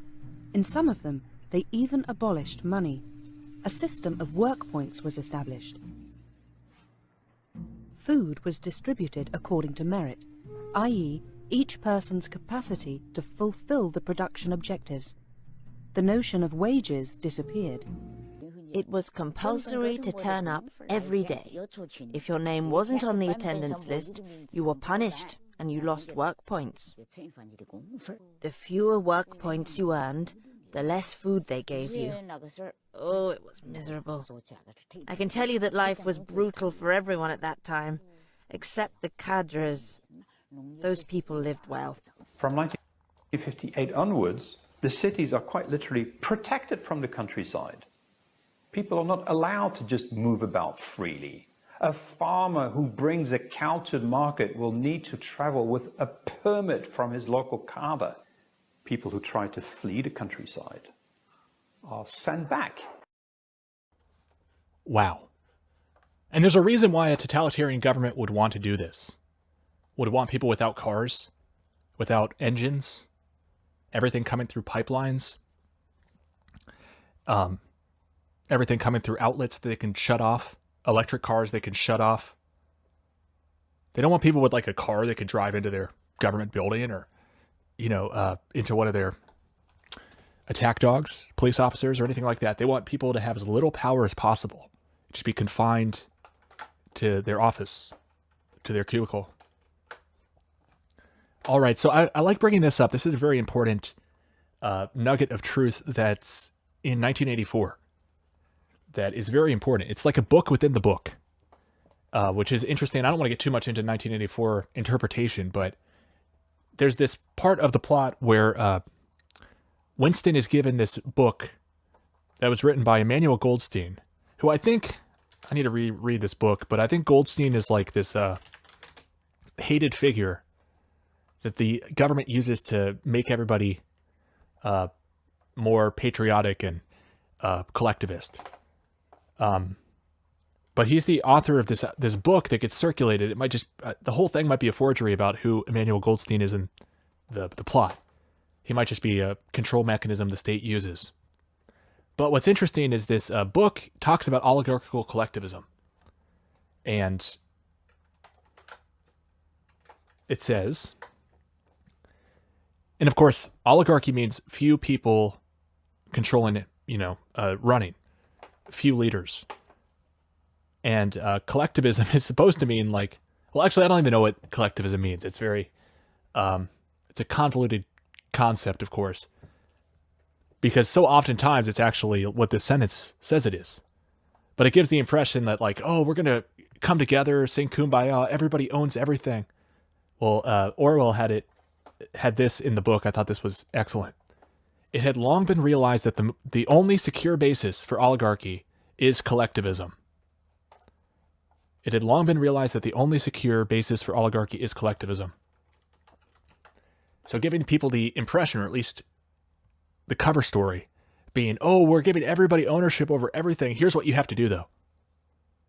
Turns out that works a lot better than telling everybody, oh, you're a slave now. Here are your orders. And you own nothing. When in reality, nobody's really owning anything. You just said it's all collective. Everybody owns it.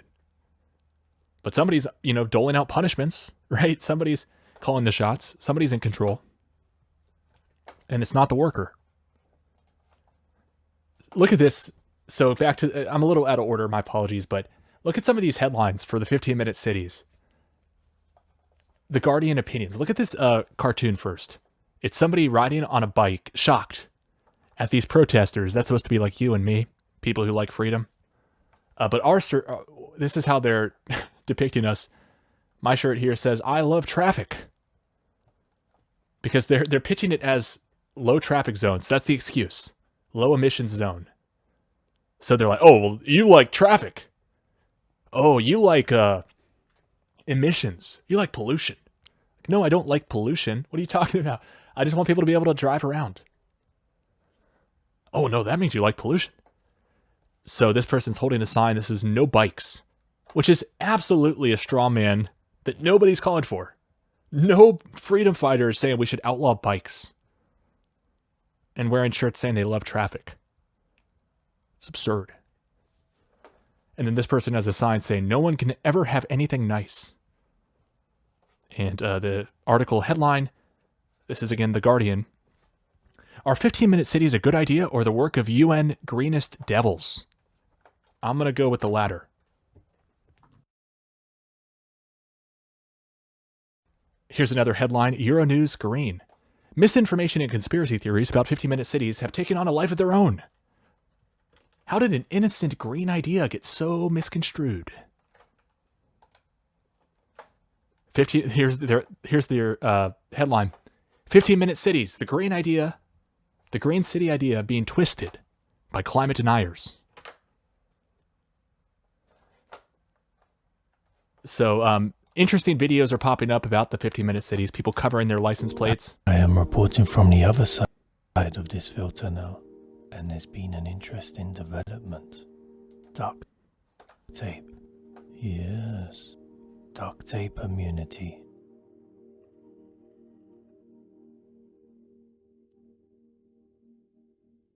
Ooh, another duct tape bandit coming through. Sneaky. And what's this? Tissue? Oh no, it's flapping up. Did you see that? There he was, giving a triumphant thumbs up, while his paper towel was betraying him, exposing his dirty secrets. The lesson here is, you can't go wrong with duct tape.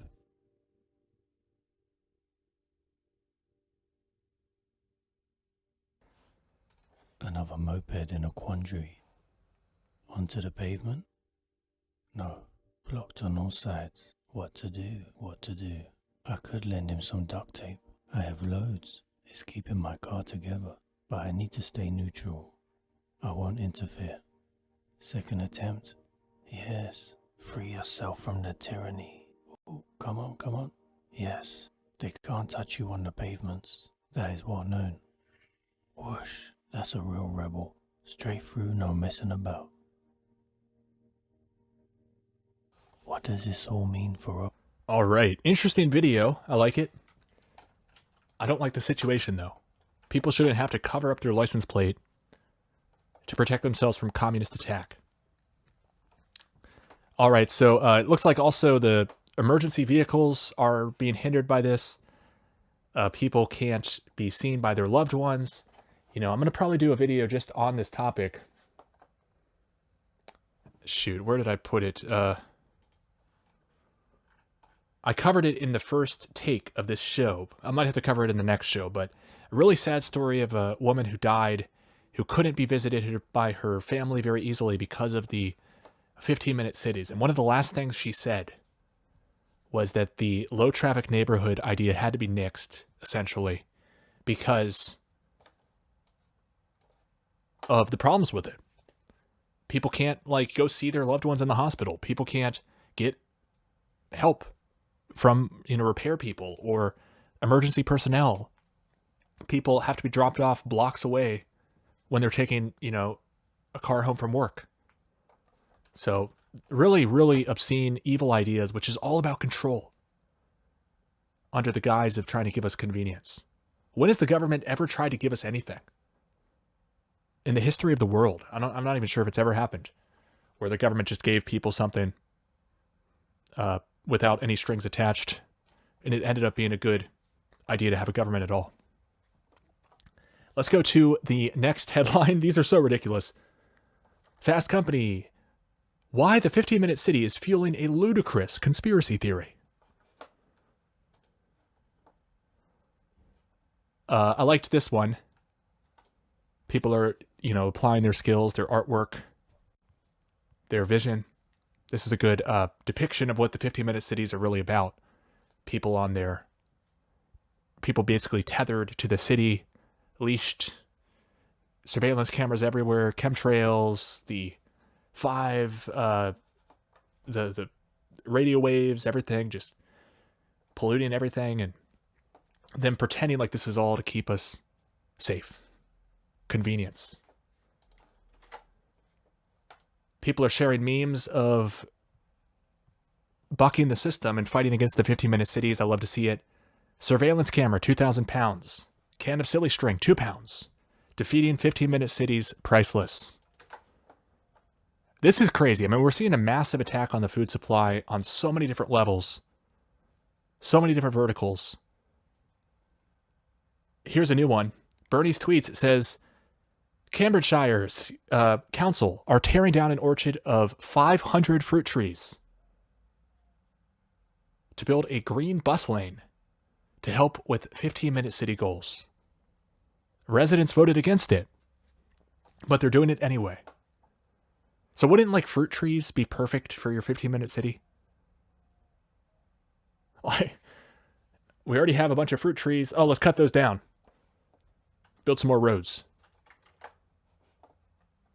This is a concerning headline. Reuters is taunting us a little bit, maybe. U.S. beef cow herd falls to lowest level since 1962, the USDA says. That is not good. The lowest beef cow herd level since 1962. I might need to do a whole video just on this to raise the alarm about this. That's concerning. I did do a video about the mass killing of the chickens, and that's what this tweet's about here. U.S. Mortality says, under the pretense of health, millions of animals were needlessly slaughtered, and abuses are happening everywhere. And he shares this from Direct Action Everywhere. Quote, thousands of ducks are herded into a pit to be buried alive, following an outbreak of the highly pathogenic avian influenza. So they're just mass murdering chickens because they say there's an outbreak. Now, how many chickens have they mass murdered? Well, according to my count, 152 million in this latest excuse of avian flu mitigation. 152 million killed chickens. You can check out my sources on my Substack, timtruth.substack.com. Very concerning to see how many chickens are being culled. Just keeps climbing up and up and up. We're also seeing the mass murder of millions of bees. Something along 500 million bees dead, killed by the government in New South Wales, Australia. And I think we're going to be seeing these types of agendas exported to other lands, other countries, if they get away with it. And speaking of chickens, look at what they're doing in the UK. They're trying to get people to register their chickens, using the same excuse that a lot of other countries are using to kill chickens. Oh, just in case there's an outbreak, so we know whose house to come to kill your chickens. Gov.uk says consultation launched on new registration rules for all bird keepers in Great Britain. Yeah. You know what they say about guns in the United States? The saying is, registry always comes before confiscation, because they need to know whose houses to go to confiscate the guns. I think something very similar could be said here, substituting chicken for gun. Here's another headline. Chickens kept in gardens will have to be registered under planned new rules. I think I see where this is going. Look at this. Scientists create liquid trees, a tank full of water and microalgae that could be an alternative to trees in 15-minute cities. Here are more memes being shared around about ways that people are destroying the neo-communistic infrastructure that are being called the 15-minute cities. People are sharing like these funny, just out of context memes that you can clearly see what they're talking about. So I'm just covering that. I'm not trying to tell people to vandalize or anything like that, but I'm just sharing just to give us a sense of the story of what's happening out there. So this person's sharing this tree pruner pole saw, branch long reach pole saw cutter. 26 foot. It's a pretty long cutter. And then this headline next to it, new ULEZ cameras vandalized amid backlash against the zone expansion. Okay, let's look at East Palestine. There's an interesting update. I like to watch the Ohio emergency management press releases to get clues about what's coming. And this one from yesterday says, under fish collection, a team from Ohio EPA's Division of Surface Water completed a third day of fish collection on Wednesday. So what day is today? Friday? Saturday? No, it's Friday. So 2 days ago, they did their third day of fish collection. Little Beaver and Beaver Creeks. The fish tissue will help determine if there is need for fish consumption advisories in these streams. So is it just going to be an advisory, or is it going to be iron-fisted, heavy-handed rules and regulations? That's my question. And it's interesting, this narrative that we're seeing. And it was at play in the East Palestine aftermath as well.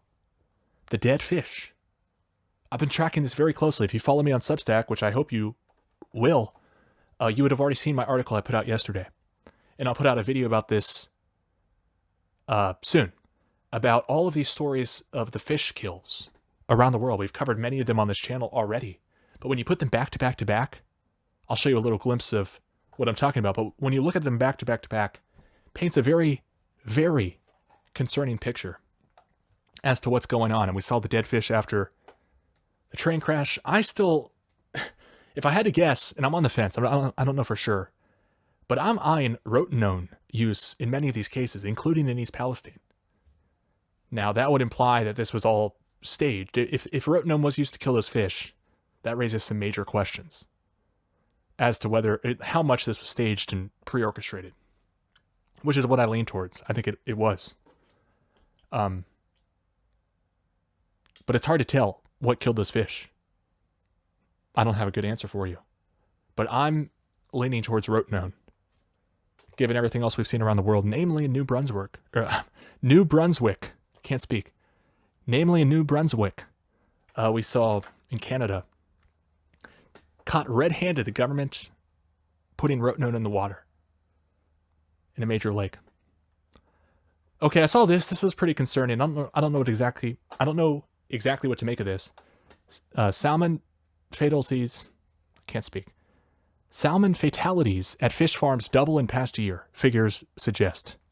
15 million premature dead fish in 11 months. So what's killing all these fish? Could they be being poisoned? I think so. Maybe not in every one of these cases, but there are so many really, really weird cases around the world. Here's from India, scores of dead fish floating in a big lake in Tamil Nadu.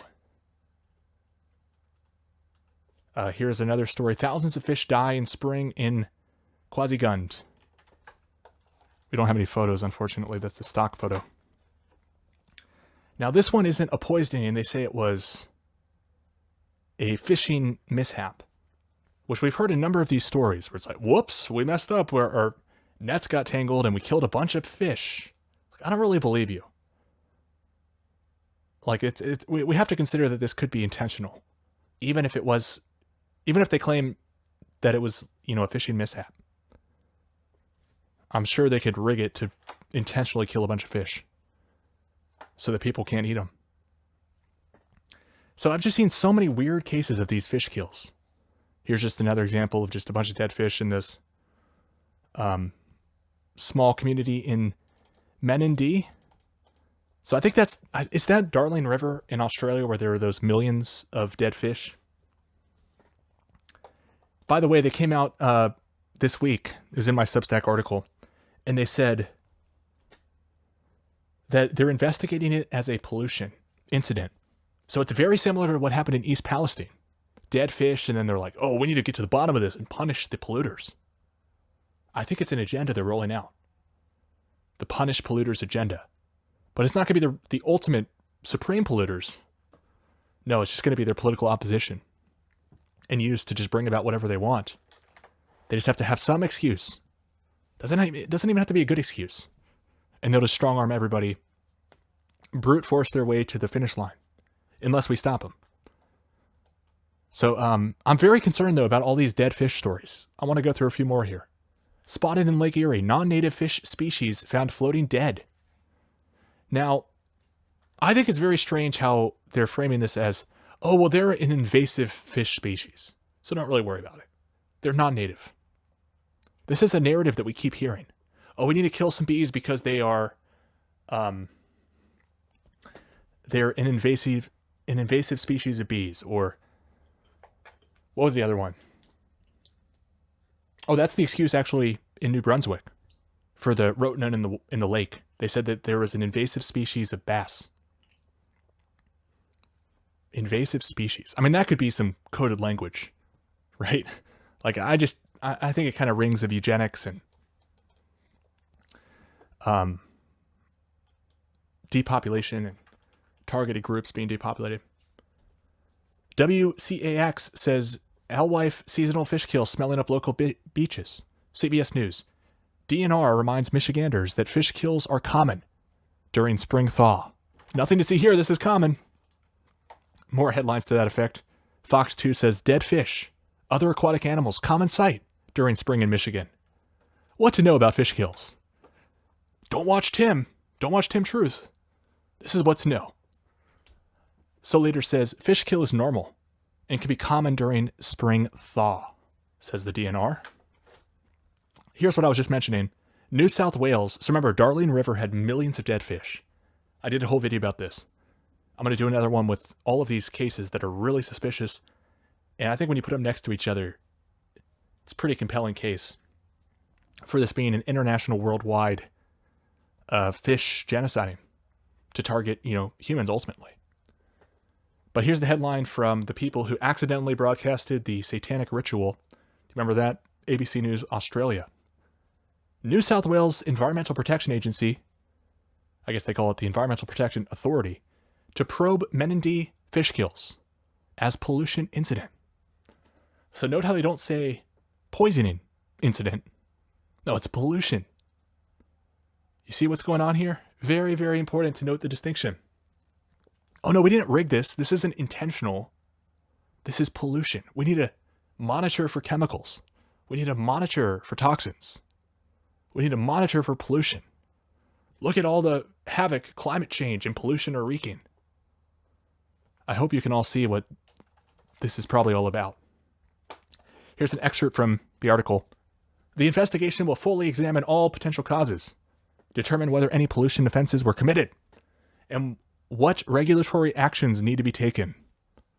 The investigation is expected to examine the role of individuals, companies, and governmental entities. Now, here's the problem. When you have Bill Gates guarding the chicken coop, so to speak, is whenever they poison us, or, they're paid to cover up and facilitate the poisoning of us, they're going to look the other way and be like, oh no, we didn't find anything, or blame someone else, frame someone else. And then other times they can make something happen that didn't actually happen as far as the official report. Oh my gosh, that guy polluted the river and it killed all these fish. Oh, how do we know it was that guy and not a rotenone from the government? There's a conflict of interest here if they are the ones that poisoned us. for them to investigate the real culprits? I mean, obviously they're not going to confess, and there's nothing good that can come out of an investigation carried out by the perpetrators, obviously. Wales Online says black water and dead fish spotted after toxic spill in river. Water in a rural stream ran black for hours following a suspected toxic spill. So I'm not sure exactly what to make of this. It plays right into the agenda. All these toxic airborne events and the toxic spills, pollution,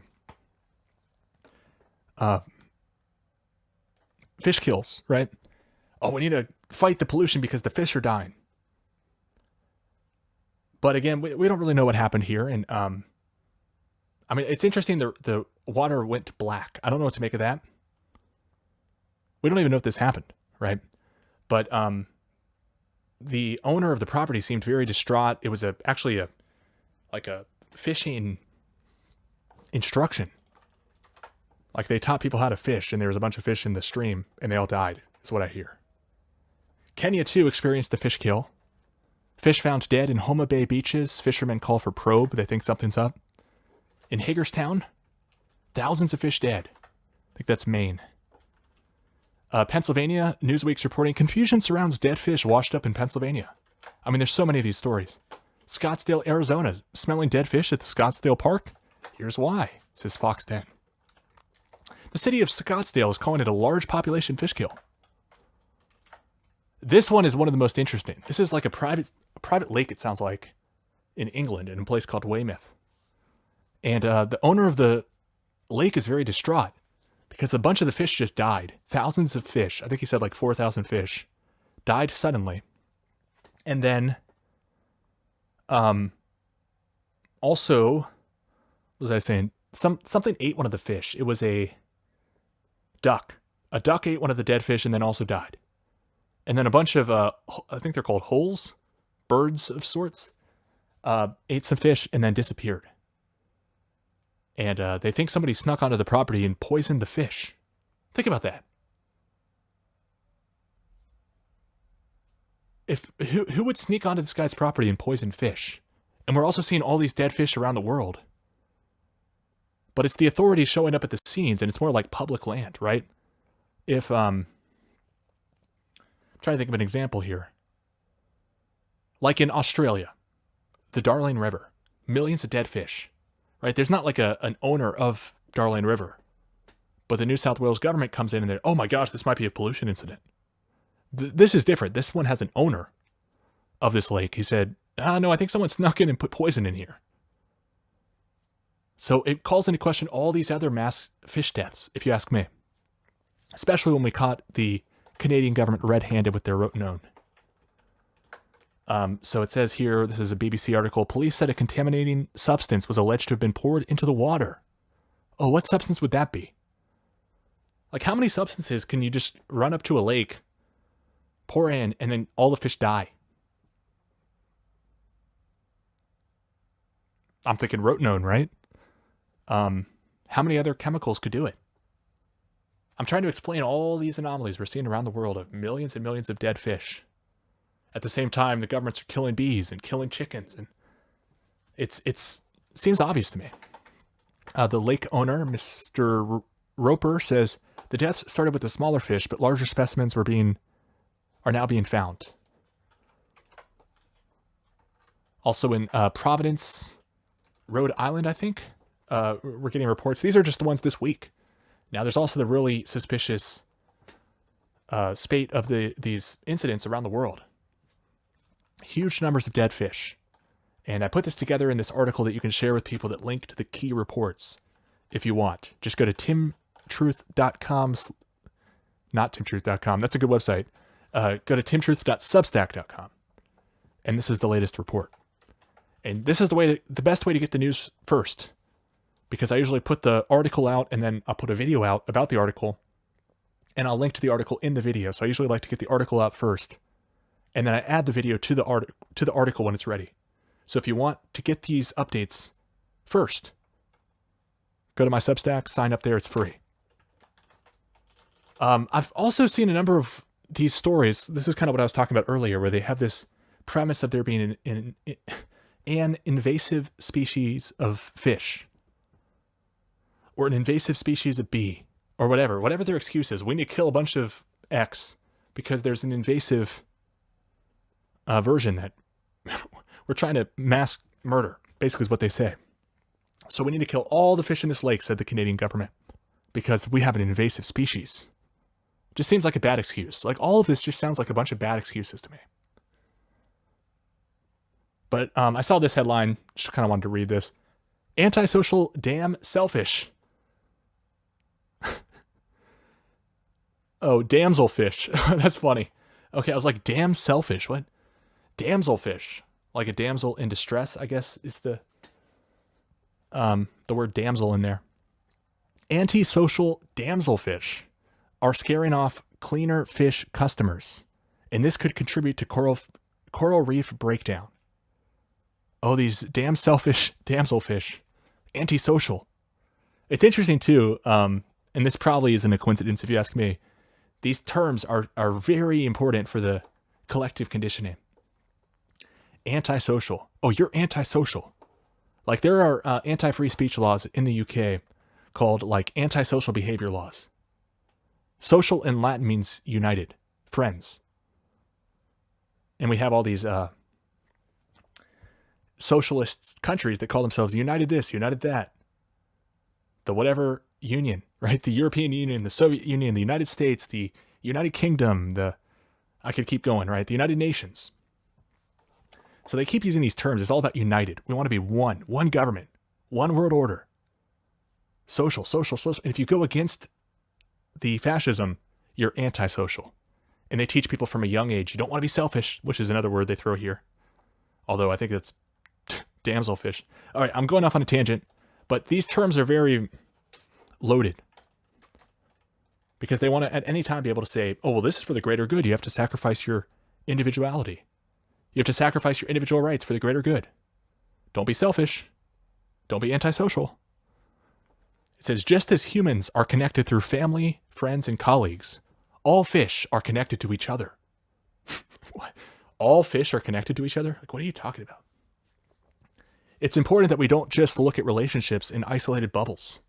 We need to step back and see how all fish are connected so that we can protect ecosystems like coral reefs. So see how they're saying this type of fish is a threat to coral reefs.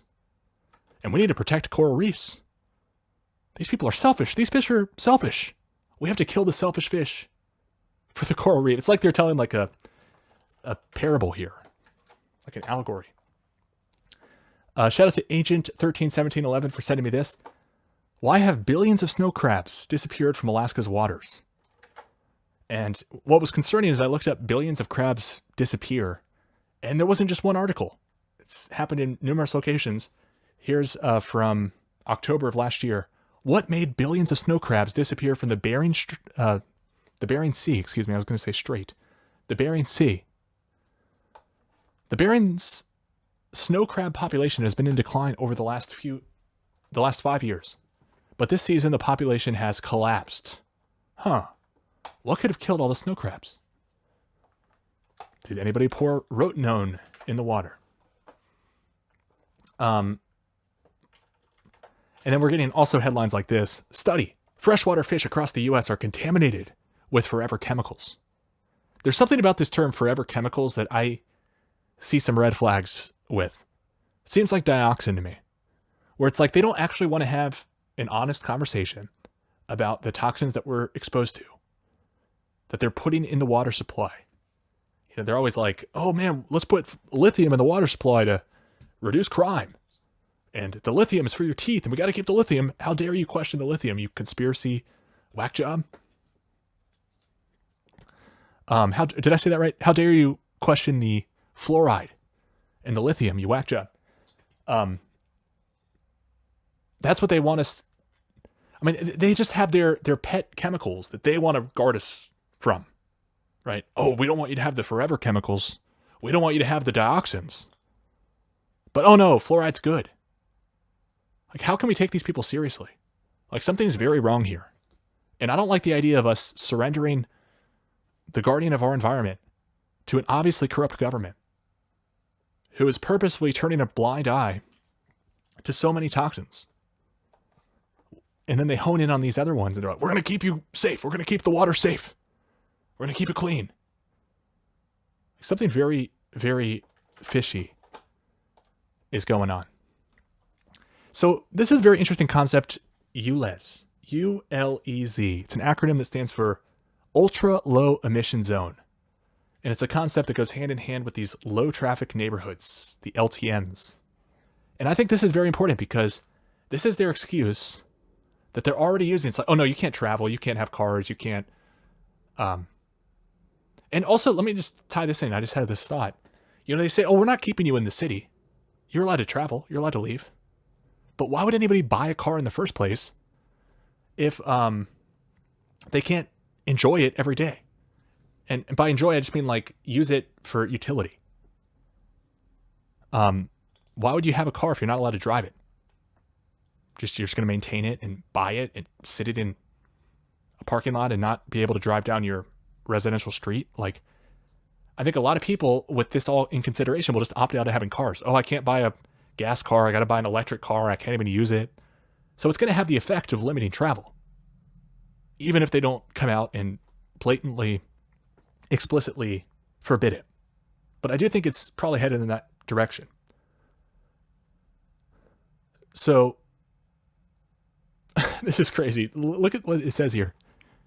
The London ULEZ operates 24 hours a day, 7 days a week, every day of the year, except Christmas Day, December 25th.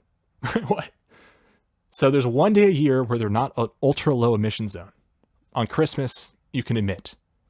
I guess it's just very strange. But this is their excuse, right? Ultra low emission zone. So back to the pollution, right? Oh, look, the pollution killed those millions of fish in the stream, and we have to have ultra low emission, ultra low pollution, so you can't have a car. And we need climate taxes and more regulation, and we need to basically burden industry. They're just using this as an excuse because it's so hard to combat. They're like, oh, what are you, a climate denier? Climate denier? It's ridiculous. So I think that this is a very important concept, and how they're framing it really has to be noted here because this is the same agenda as East Palestine. It's the same agenda. People are actually pushing the 15-minute city agenda when they push the dioxin fear-mongering. You know that, right? All right, let's continue. Low traffic neighborhood, same kind of cop-out excuse for their tyranny. Low traffic neighborhood. I was going through, it's interesting, this really popped up on the scene recently. And it's interesting to go back through the edit history on some of these hot button issue topics and see, you know, how they really fleshed out just in the past few months and weeks. But I don't want to spend too much time on that here. Okay, look at this. This tells us where they're going with this. So this is Barnsbury and Laylock Community Streets, which I think is very much pro 15-minute cities. I think they actually used to be called like 15-minute cities or something. Let's look and see what they're tweeting here, but this is the key tweet. A London's children's hospital will now link pollution data from where children live to their medical records. The air we breathe is dirty. The leading cause of emissions is traffic. More must be done to reduce traffic to protect our children. Isn't it interesting that they're all about monitoring and linking it to health data? And then what are they going to do with that? They're going to say, oh my gosh, there's a bunch of risks to dioxins in using cars. We can't use dioxins in cars anymore. Look, we track these people who are exposed and there are all these issues. And this is, you know, we have socialized healthcare. We have to ban cars because this is one of the biggest costs as a nation that we have. And we have, you know, socialized healthcare. We have to make decisions. We have to balance the budget. So here's the hospital themselves posting, we know air pollution can have a devastating impact on children's health. That's why we've teamed up with Imperial College, of all the colleges, Imperial College, to link air pollution data from where patients live to their medical records. So this seems to be a big leg of this tyranny, this tie into the medical industry. And we're seeing this around all these psyops.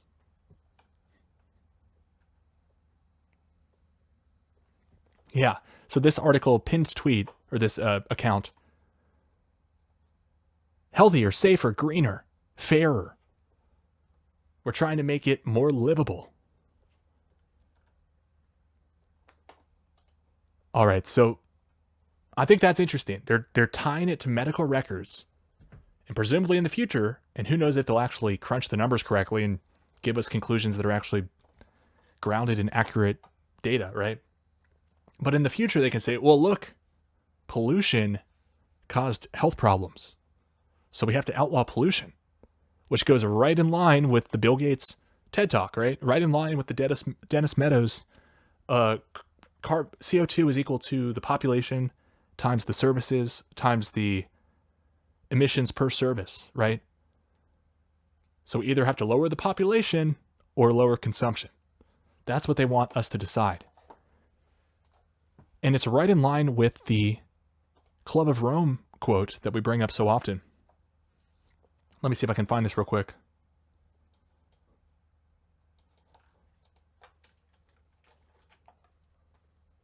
Where basically, here it is. Basically, they want to blame everything on human population. So then when people try to solve the problem, well, you got to reduce the population. The common enemy of humanity is man. This is from the Population Council. In searching for a common enemy against whom we can unite, we came up with the idea that pollution, the threat of global warming, water shortages, famine, and the like would fit the bill. In their totality and their interactions, these phenomena do constitute a common threat, which must be confronted by everyone together. But in designating these dangers as the enemy, we fall into the trap. So they're like, we can't actually go after, like, yeah, we're starving and we're trying to blame humanity, but we can't actually try to give us our food. We can't try to up our food supply because that's just a symptom of the problem. That's not the root issue. It says we fall into the trap, namely mistaking symptoms for causes. All these dangers are caused by human intervention in natural processes, and it is only through changed attitudes and behavior that they can be overcome. The real enemy, then, is humanity itself. That's what this is all about. Framing us for their killing of the wildlife. It's all about killing us.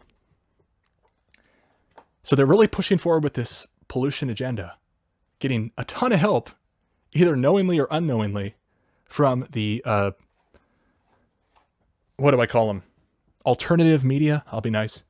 Alternative media figures pushing this dioxin fearmongering, really helping this anti-human agenda, where pollution is used as basically a proxy issue, where they really want a gun for humanity. But they can't just come out and say that. They need to make the people come to that conclusion. So they make all the problems seem to be as a result of human population, but they're actually faked, staged, rigged. Not fake in the sense that nobody's getting hurt, but fake in the sense of how it's being portrayed and misconstrued. So look here, USA Today, one of my least favorite publications. Where are America's most toxic watersheds that harm human health and the environment? Remember, they always have to say that.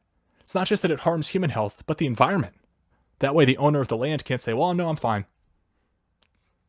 Go after yourself. Oh, no, well, it's not about you. It's you and the environment. So look at this. They have this map. And they're saying, oh, look, these people are polluting the waterways. Is that what's happening? Or is this really an attack on human consumption? Top 10 watersheds in the U.S. with the most toxins. So you can see them listed out here.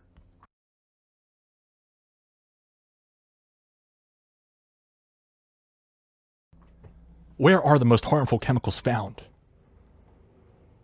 Then they bring up lead, chloroform, and dioxin-like compounds. Right? Dioxins. So it's clear they want to start surveilling and using this as an excuse to just do what they want to do. Oh my gosh, we found dioxins. You have to do what we say. How does that make any sense? Oh, it's for the environment. It's not about you.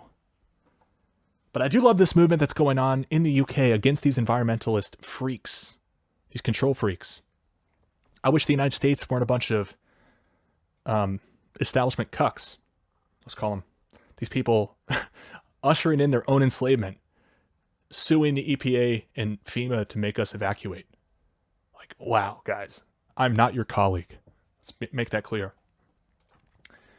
Here is an interesting phenomenon going on in England where people actually stand up to the government, stand up to the agenda, and don't lend a free hand or however much you're getting paid.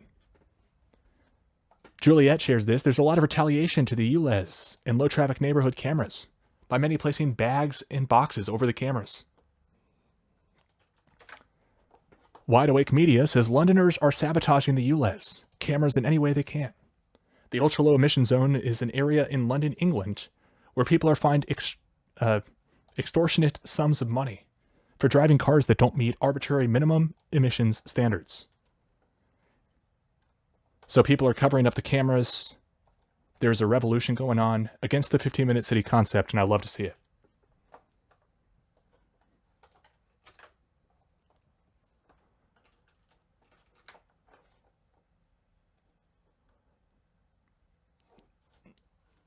So some of this I'm going to move to the next show.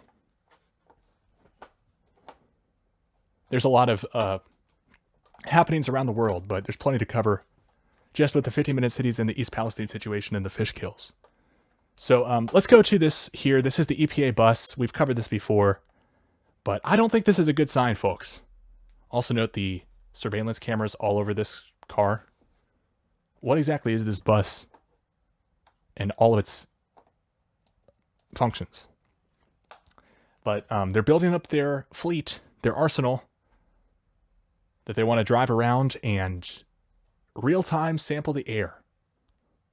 In my opinion, nothing good is going to come out of that in the long run. I guess maybe they could detect something, some odorless chemical, and stop it being let into the environment, but I just don't think that's where this is going. I think this is just going to be an excuse to do whatever they want to do. Here is a CUNY Graduate Center. I thought this was a very telling article how it's framed. The Ohio train derailment and its toxic aftermath. A discussion about plastics, vinyl chloride, and the chemical fallout of the derailment in East Palestine, Ohio. So this is all about an anti-plastic crusade. Like, that's a key aspect. Anti-vinyl chloride, anti-plastics, anti-shipping. That runs through this whole story.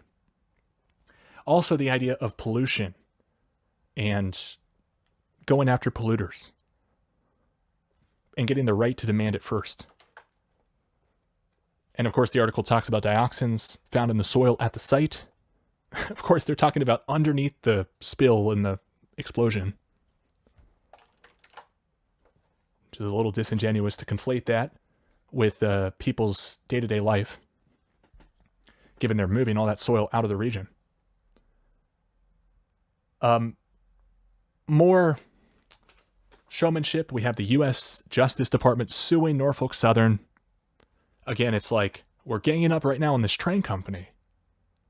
A lot of people think that's a smart thing to do. I think if we could just isolate it and just partition it just to this one case, I'm for it. But the problem is this is like a show trial. And also, Norfolk Southern is a big train company responsible for helping a lot of goods get around this country. So I don't want to see like the railroad industry needlessly crippled. But ultimately what I'm worried about is in the future, farmers or property owners or business owners getting attacked with this legislation that they snuck in because everybody wanted to hate on this train company and the big pyrotechnic explosion. Okay, I thought this was interesting. This was somebody after Chicago. I don't know exactly what's going on in Chicago. I haven't really been following it too close. But listen to what this guy said after I don't know, some shooting or something, or whatever it actually was. But this is interesting. This is like a very 15-minute this is very close to the 15-minute city concept. And also, Trump came out with his freedom cities, or whatever he's calling them. Also, in Florida, Ron DeSantis came out with some push to, basically, he said something very similar to what this guy here is saying.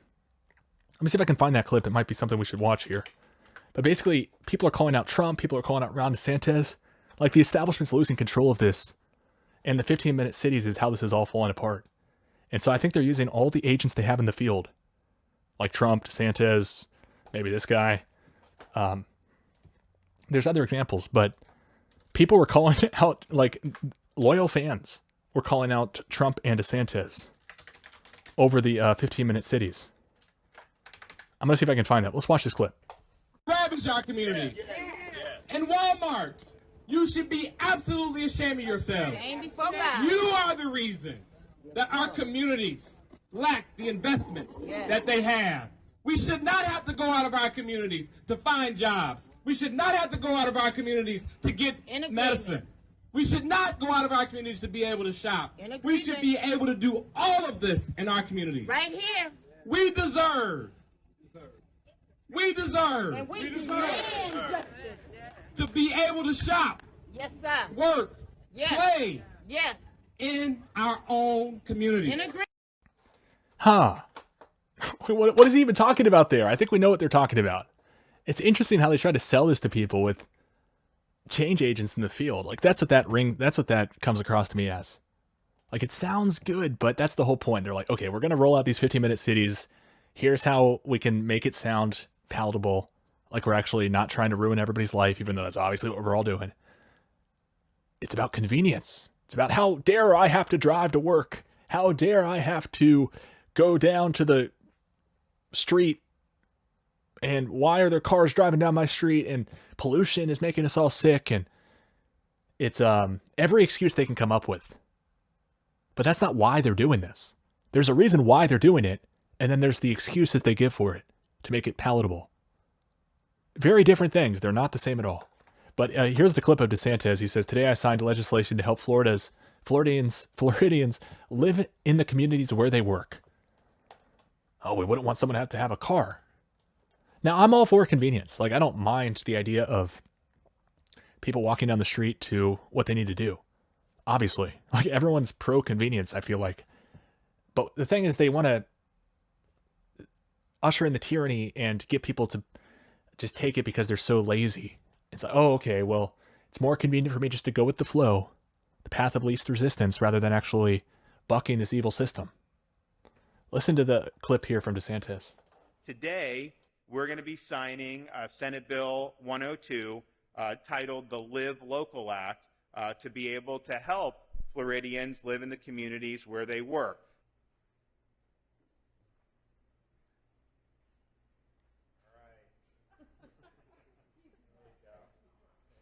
He's so happy to do it, too. Oh, my gosh.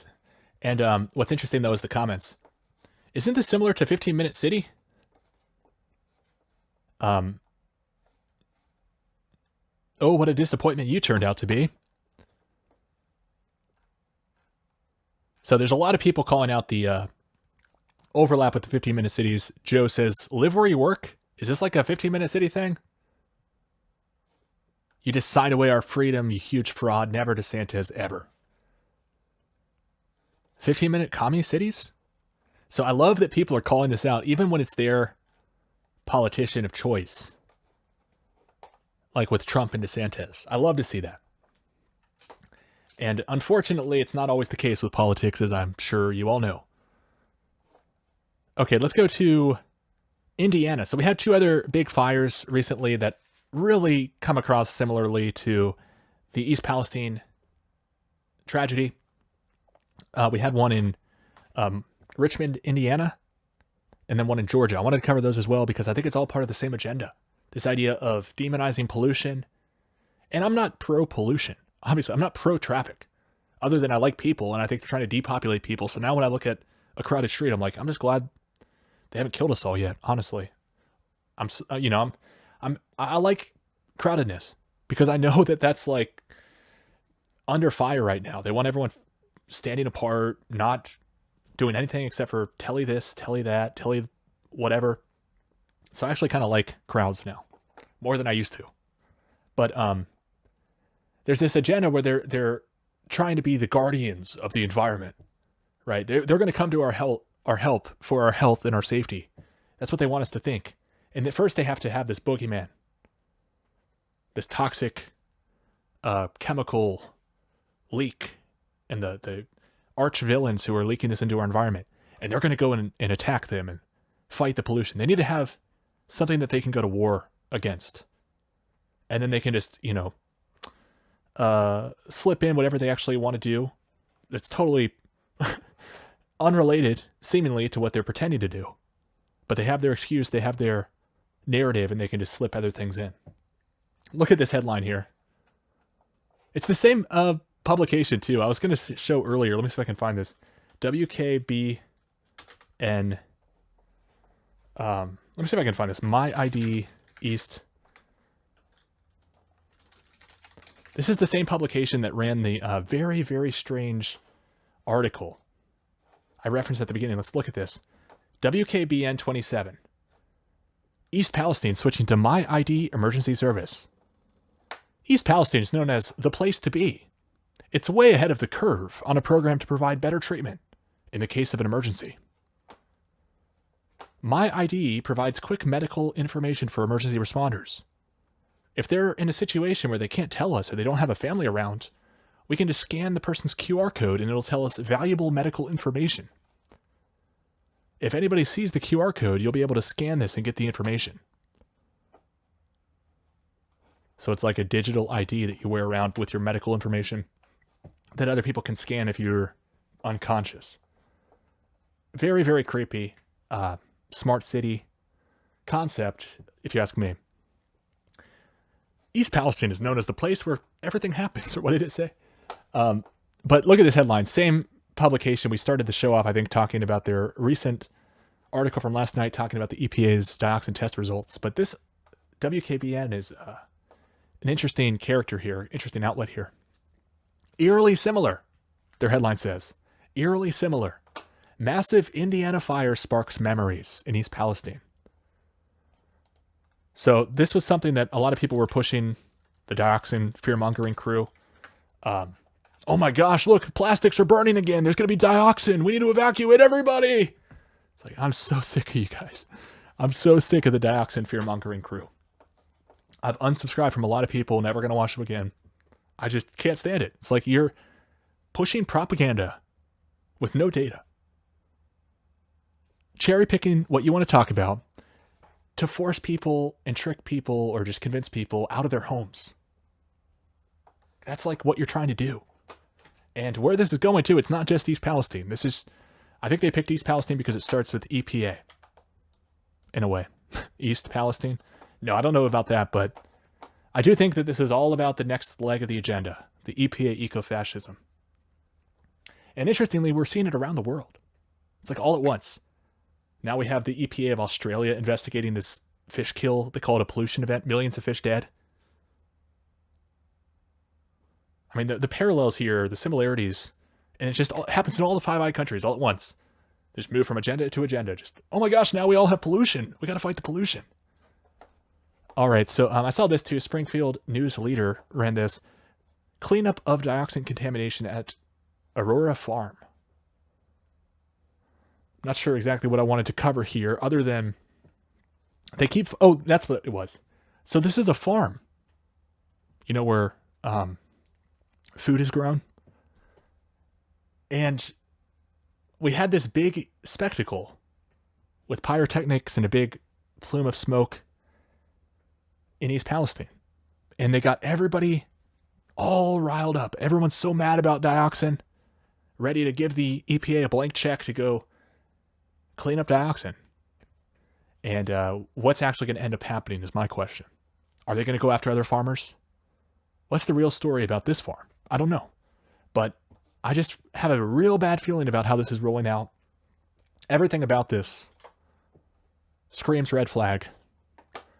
I saw this article the other day. I wrote an article on my Substack about this, but I thought this was interesting. Under tracking health effects on ATSDR's book they have on their website, tracking health effects. It's interesting how well this all comes together for this episode, this live stream, because we've been talking about this excuse, tracking health effects. We need to track the health effects. Both sides of the aisle are saying this, and not everybody, but we're hearing a lot of these controlled sounding people talking about we need to track people's health effects. We need to link it to pollution. We need to track people in East Palestine. We need to track people in the pollution regions of London and tie it to their health records and see if pollution's a problem that we need to go to war against. I wonder what they're going to decide. But look at this. This jumped out at me. ATSDR on the job after 9/11. ATSDR in 2003 launched the World Trade Center Registry. Also, the New York City Department of Health and Mental Hygiene. Wow, I bet you there's a really sordid history with this department, given New York and eugenics. Department of Health Hygiene. I bet you I can find something about them being like an evil eugenics organization back in the day.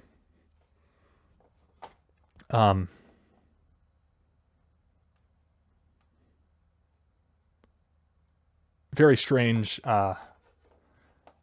agency name there, but that's for a different deep dive. And FEMA, it says. So ATSDR, FEMA, track long-term health effects among workers, residents, and school children who were exposed to smoke, dust, and debris from the disaster. So isn't it interesting, after all these huge spectacles on the world stage, we need to monitor everybody's health.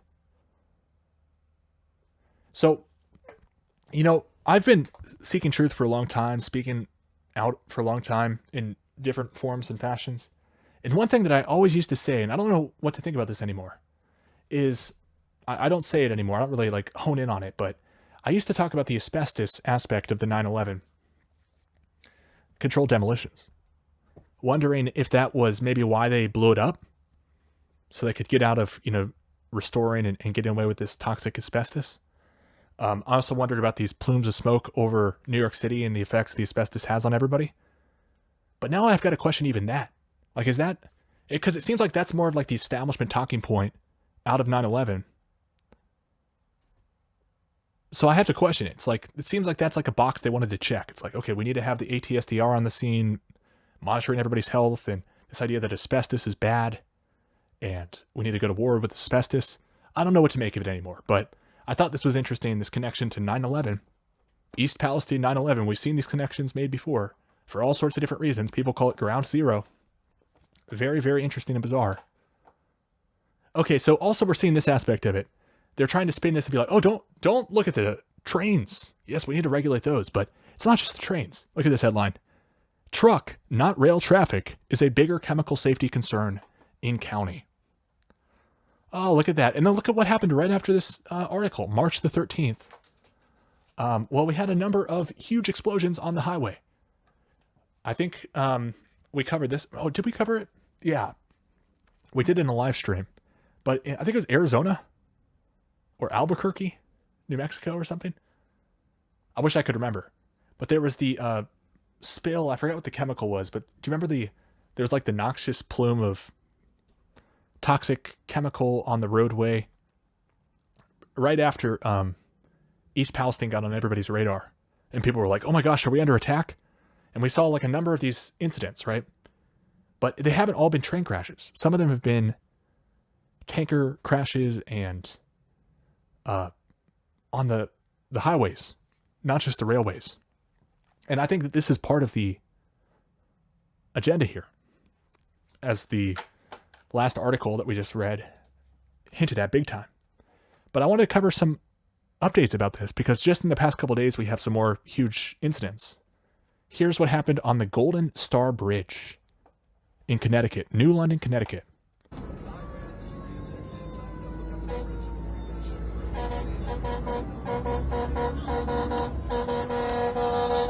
Holy shit.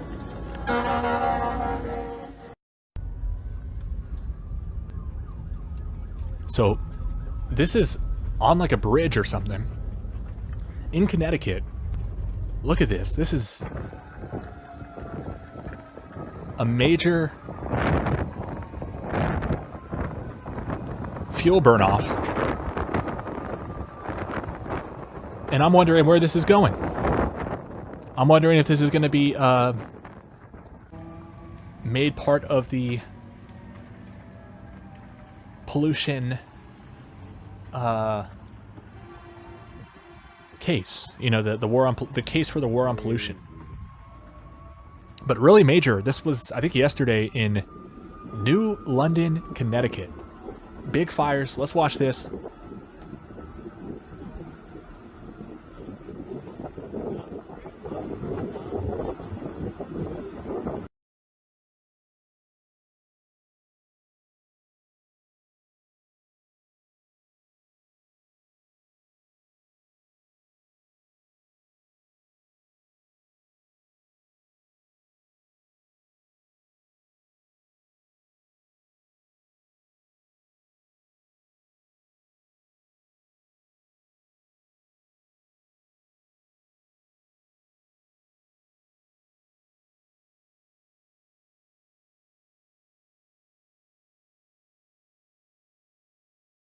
Oh, shoot. Sorry, I stepped away for a second. I was hoping to replay. But just big fire. Let's go to the next headline here. Massive explosion after an 18-wheeler fuel tank overturned in Brownsville, Texas. So very similar scene in Brownsville, Texas. I don't remember seeing this very often in my life. And just in the past 2 days, we have this. This was 4 days ago in Brownsville, Texas. New London, Connecticut was today. This morning, New London, Connecticut, big fire that mirrored what we saw in Brownsville, Texas just a few days ago.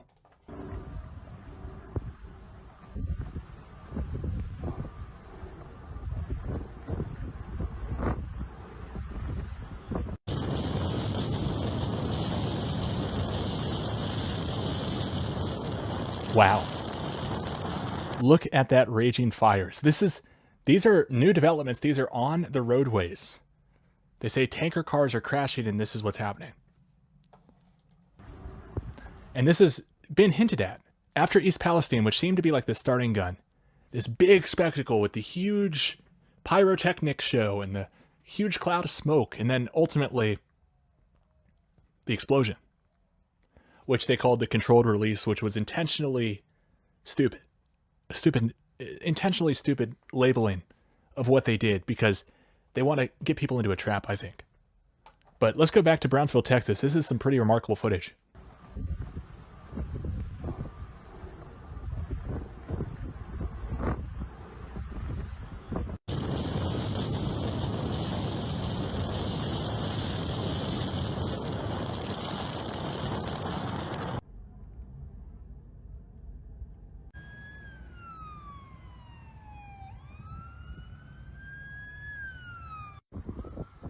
Man, God help whoever was in that.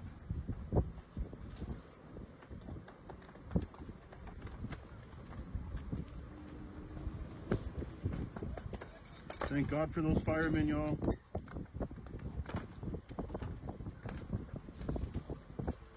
Oh my God.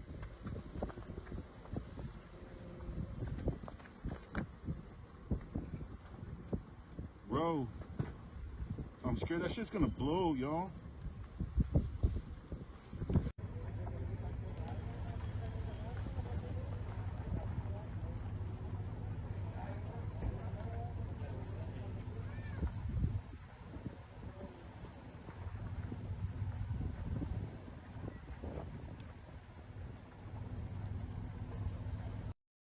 All right, so really intense scenes on the roadways now.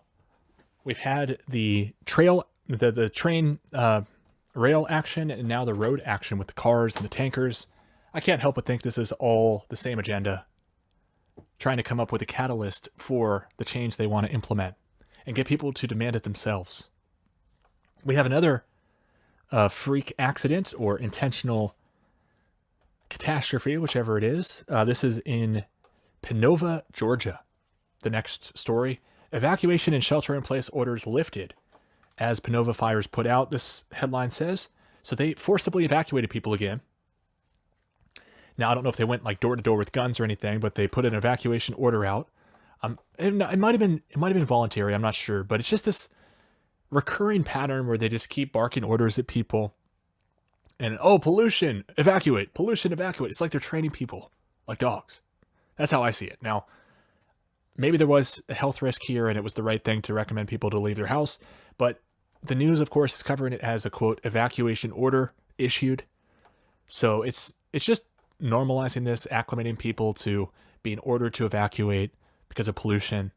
And I think I can see where this is going. So they've evacuated everyone 1/2 a mile. Actually, within a 1/2 mile, they told them to shelter in place. Although I think they updated that later and said to evacuate. Very conflicting, confusing messaging coming out. This one says here that they required shelter in place, and then I think they updated that to an evacuation. Here's some more footage of I think it's a plastic plant on fire. I mean, it's unbelievable the amount of plastic plants and plastic chemicals and everything that have been making the news recently with these supposedly freak accidents, or I should say reportedly claimed to be freak accidents. Now this one says here 1/2 mile evacuation zone. So it's hard to tell if it was shelter in place or evacuation, but here's some more footage of the fire in Brunswick, Georgia.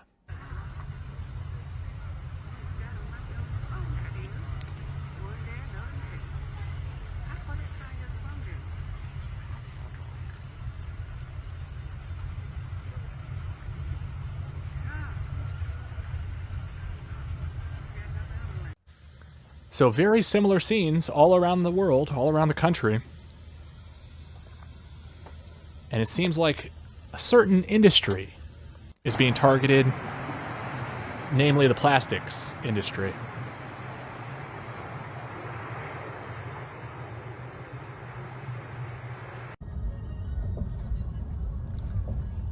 So this is Brunswick, Georgia. Very similar scene to East Palestine, very similar to what we're going to cover next, Richmond, Indiana. Actually, we already did cover Richmond, Indiana, but I did want to remind people about what we saw. This tweet says, evacuation order has been issued for 1/2 mile radius. So even if they weren't forcibly evacuating people, the language around this, evacuation order, like why order? That's what bothers me, the word order here.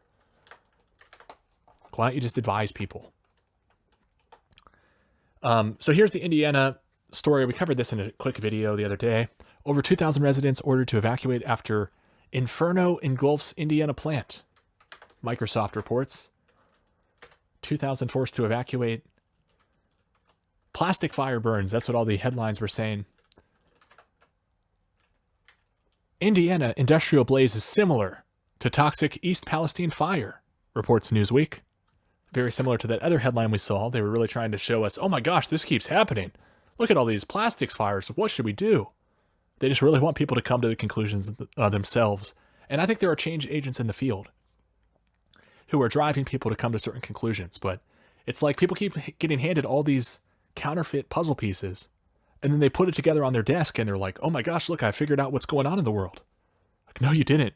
You just assembled fabricated false puzzle pieces that were handed to you. All right, so here's plastics news. Official says Norfolk Southern fire likely started in rail containing plastic resin. So not only was the train crash, not only did it result in tons and not literally tons, maybe just an obscene amount of, they said, vinyl chloride being released. I'm not sure I can't substantiate that. I can't verify what was in the car, but of course they're using this to go after vinyl chloride, saying it's too dangerous, it should be banned. But also they're saying the car in question, car 23 of train 32, which crashed on 2-3, and then they released the report on 2-23, 2023. It's just so ridiculous, all the 23s. But they say car 23 was responsible for the crash, and that car had plastic in it. And they say the car, I mean, this doesn't even make sense. Official says the Norfolk Southern fire likely started in the rail car containing resin. I thought you were blaming the bearing underneath the car. Like, they can't keep their story straight, probably because it's all a lie. Politics Pennsylvania says DOJ EPA file complaint against Norfolk Southern. So they can't be on the same team because they filed a complaint. And of course, they have to bring in the race-based propaganda where they pit, the different people based on their appearance and genetics against each other.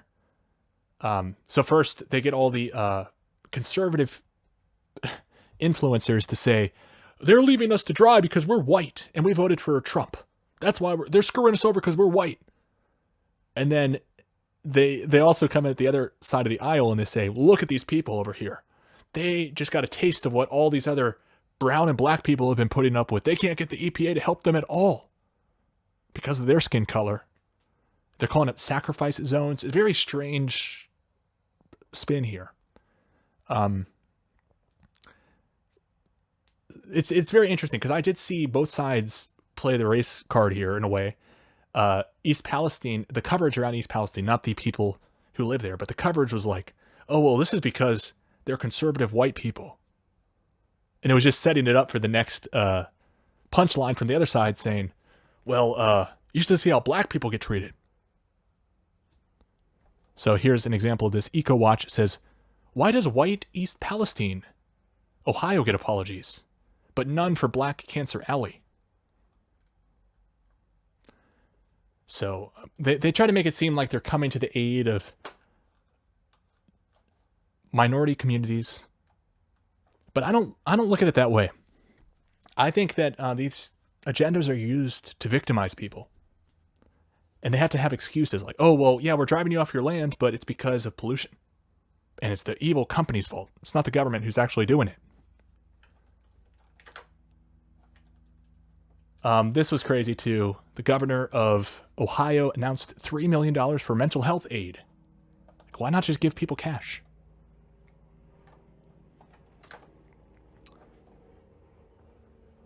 So lots of talk about, oh, we want to keep the water safe. We want to keep it safe and clean.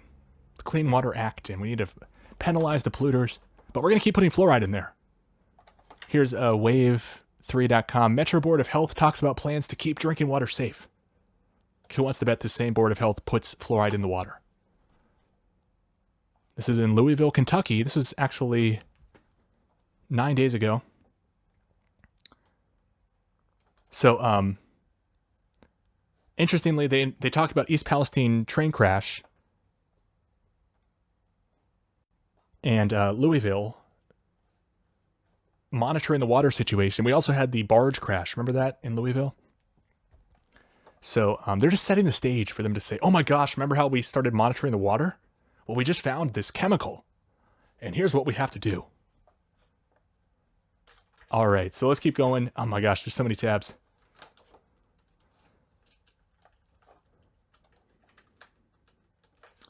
Okay, so let me just cover some more of these headlines, 15-minute city headlines. Everything you need to know from the plans to the conspiracies, 15-minute cities.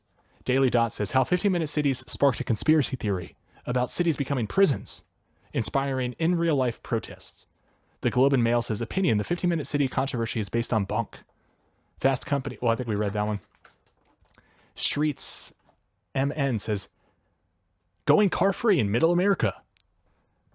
Microsoft headline, right-wing rhetoric on 15-minute cities is dangerous.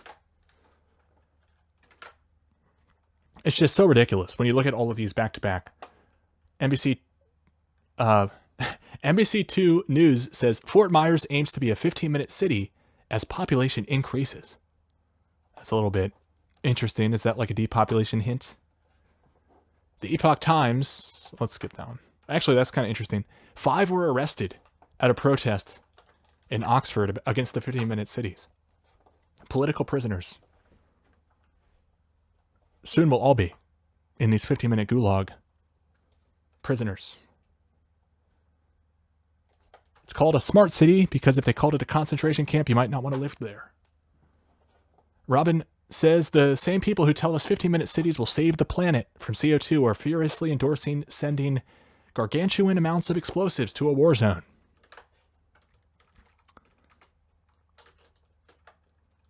This guy's sign says, the 15-minute WEF ghettos are not about climate. It's tyrannical control. Yes. So people are cutting the wires, covering the cameras. Love to see it. Okay. Open ghetto, I guess, is the proper term, not 15-minute city. Open ghettos don't have walls or fences and existed mostly in initial stages of World War II in German-occupied Poland and the occupied Soviet Union. Wow. And they want to bring these back? Wide Awake Media says, oh no, what a shame. Spate of attacks on ULEZ cameras not acceptable, says the government.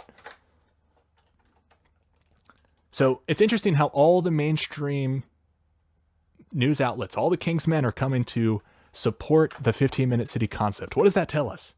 I think it tells us that we're waging the right battle. Because they wouldn't care. If we're just wasting our time, and this wasn't actually the route they wanted to go, in like a jewel in their crown, they'd let it go. They'd let us spin our wheels, waste their time. Maybe try to score some points, make us look stupid. But I think it's clear based on the coverage here that the 15-minute city is a pillar of where the communists want to take us. Here's another headline, debunking the 15-minute city conspiracy. The New York Times says, the 15-minute city, where urban planning meets conspiracy theories. So they're trying to link these two things up. Oh, if you hear 15-minute cities are bad, that's a conspiracy theory. Politico says, don't lock me in my neighborhood. 15-minute city hysteria sweeps the UK. See, they're almost like joking around like, oh, why wouldn't you want to be locked in your neighborhood? You want to leave your neighborhood? So it's almost like they're prepping people for that betrayal. Financial Times says, the 15-minute city backlash is part of the great climate change conspiracy theory. Let's watch this. This is a great video about residents in Bath, UK, fighting against the low traffic tyranny. That's great. That's called democracy. We live in a democracy and people should be heard, and these type of things shouldn't be happening stealth so that most people don't know about it and it's going to affect their lives in a very big way. And if there's nothing to hide, then let's get it all out into the open and let's give everybody the opportunity to, to talk about how it will affect them, whether it's good or bad. What the council are proposing now, absolutely devastating. We can see Moreland Road, which is a beautiful community shopping area, is just going to be decimated. My area that I chose to live in has been made into a diverse of two separate estates. It's no longer your home.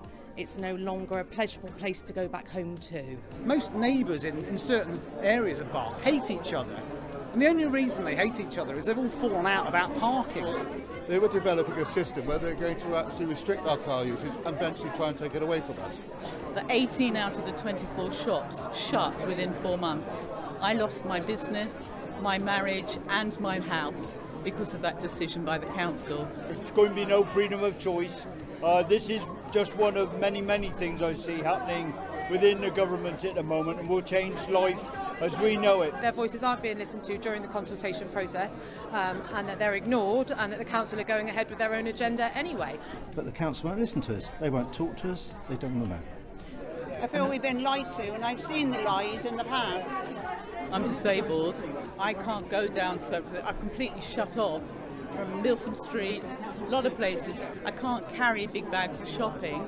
Being a patron of disability, it's going to very badly affect people that are vulnerable in our society, that have to deal with disabilities. I have a son that goes to school here. He recently had an accident, and had I had to drive him into school every day and pay fines, it would have been hundreds of pounds. And he was on crutches for 3 months. Well, I want to hear both sides of the argument, actually. This has been one of the most inspiring things, one of the best events we've done. It's really important to understand that councillors are voted in by us to work for us, not work against us. Get involved together. We'd love you to be involved. We've got to free our streets and take back democracy together. What are we going to do? Take back democracy! We're going to take back democracy together. Fantastic, everyone. All right, so I found another tweet. I'm glad I was going through looking for something else, but I found this. So we covered earlier DeSantis and Trump are pushing these 15-minute cities in a way. And Biden is echoing the same type of talk that we just heard DeSantis say. Look at this, President Biden Twitter account. We're building a future where you won't have to leave your hometown to find a good job. Where you won't have to leave your hometown to find a good job. Huh. That's exactly what DeSantis said. Now, it sounds good on its face. Oh, Tim wants me to have to leave my hometown to get a job? No, that's not what I'm saying. I'm saying This is not what they're actually pushing. In reality, this is just what they are saying.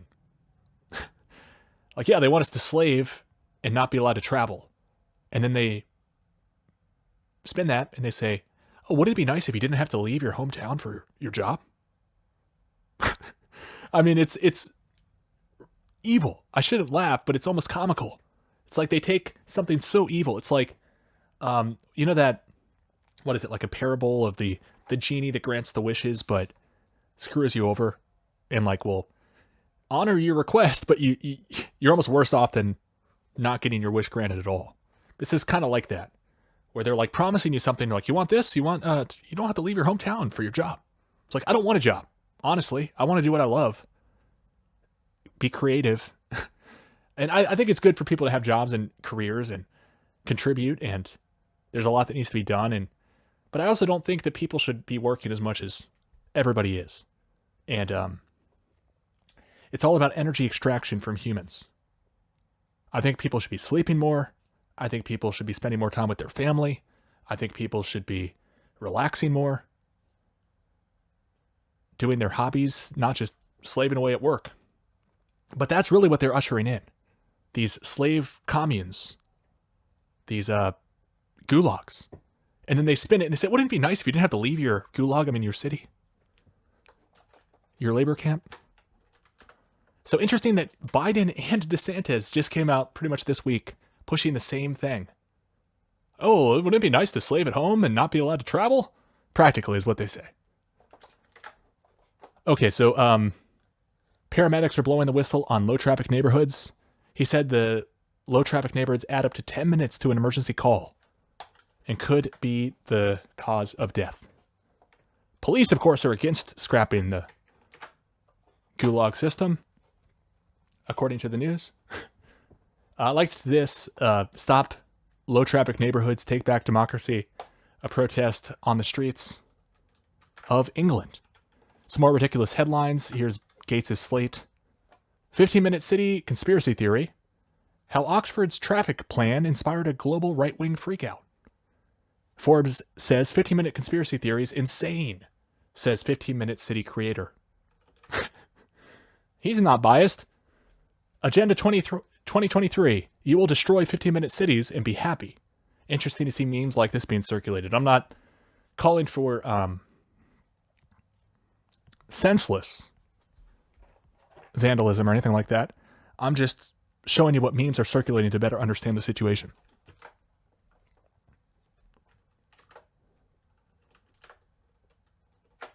I think we've pretty much covered this to death. I mean, I could find probably 100 plus mainstream articles calling 15-minute cities conspiracy theories. How does that happen organically? It doesn't. It's because this is an agenda that's going out of their control.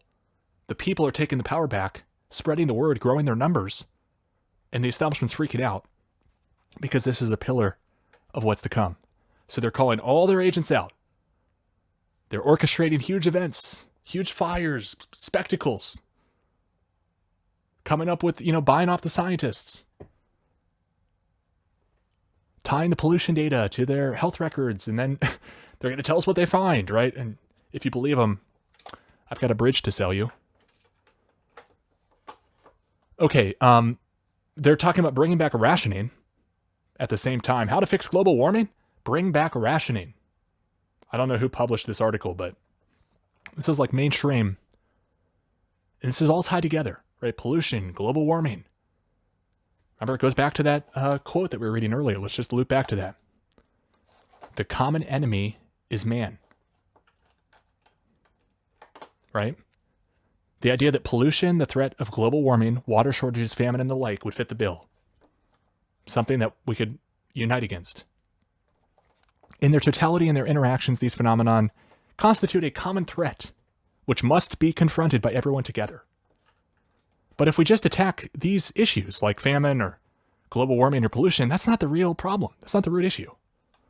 We run into the dangers of falling into the trap of mistaking symptoms for causes, they said. I think we see that they're just a bunch of opportunistic tyrants and menaces. fiends. Look at what they're doing in California. Bay Area will end sales of gas furnaces and water heaters. What? And we're seeing this not just in California, a lot of these different communist jurisdictions. Okay, so we'll cover some of this in the next show, obviously. This one's already going long. Okay, look at this. Indy Star testing reveals Richmond fire spewed harmful substances in the air and debris. So let's see what they're pushing here. Let's see if we search dioxin. Yeah, look at this. When certain plastics burn, they create some pretty serious air pollution toxins. Dioxin, a known carcinogen, being one of them. I actually don't think we know that all of dioxins are carcinogens. I'd like to see the studies that everybody's referring to on this. Here is more about the Indiana Plastics fire. Okay, we're nearing where I want to wrap up. Here's another historical reference. This is Soviet Russia. 15-minute cities go back into Soviet Russia too, so it's a very, very rich history of tyranny. Goderic on Twitter says the 15-minute city concept from the WEF looks eerily similar. I wonder what other Soviet ideas are going to make a comeback. I bet you fake news laws. Let's see. A micro-rayons, or micro-districts, was a basic planning unit in the Soviet Union that consisted of residential housing blocks for 5,000 to 10,000 inhabitants, providing necessary amendments like schools, healthcare, grocery shops, and a few public facilities. Here's a photo. Ah, look at that. And they already have their camps ready to go. They built those for the last 3-year agenda, which I'm sure will make a comeback, I'm guessing. The Independent. Communities urge the EPA to take over testing for cancer-causing chemicals at Ohio train crash site. It's just ridiculous. It's like, it's all just set up. Like, they work backwards. They're like, okay, we want the EPA to go around doing their eco-fascism, testing for chemicals, driving people off their land. But we need to roll this agenda out. We can't just have them going around. People are going to resist. So how can we get this to the people and have people accept it? At least enough acceptance. Well, they have to make it palatable. And I think that's why we have the reverse psychology and these huge spectacles and people kind of getting pigeonholed into traps. That's what this is all about, pigeonholing people into traps. Bloomberg says U.S. freight train industry in spotlight after East Palestine derailment. So, of course, they want to go after shipping. NBC Montana, rail safety in question after toxic Ohio train wreck. So they're pushing the Railway Safety Act of 2023. Look at that. So they're pushing to make all the train companies update their cars, do more maintenance, spend more money. So shipping costs are going to go up for everybody, it seems, which are going to be, obviously passed along to the consumers. And I don't think this was actually an accident. I don't think more regulation is going to prevent an orchestrated spectacle from happening if they want another orchestrated spectacle to happen. So if you don't define your problem right, you're not going to come up with a good solution. And so they're purposefully misframing the problem. Oh my gosh, pollution, dioxin, mistakes were made and they overlooked the repairs of the bearings on the train car. Well, you're never going to actually solve this problem, which is, in my opinion, that this is an intentional attack. It's a long con. But what I think they're doing is they need to have a big spectacle and get people angry at their telescreens and then, kind of lead people with their wolves in sheep's clothing in the field, the so-called alternative press and the mainstream press. And let me just show you the last couple tabs here and we'll start wrapping up. Here's another headline here. Moms Clean Air Force. They've been really raising a fuss about dioxins. The East Palestine train derailment and our chemical safety law. They want more laws against this. And my thing is, I think that there are already laws about intentionally causing a huge chemical release. So I don't know why we don't just use those. But they want to look at this like, oh my gosh, look, this is a horrible accident. And we need laws against accidents. We need laws against accidents. Okay. this might be an interesting one to cover in the future. It says we can do more to protect communities. But, pretty similar to what we've seen in other places. NPR says residents near Ohio train derailment find it nearly impossible to sell their homes.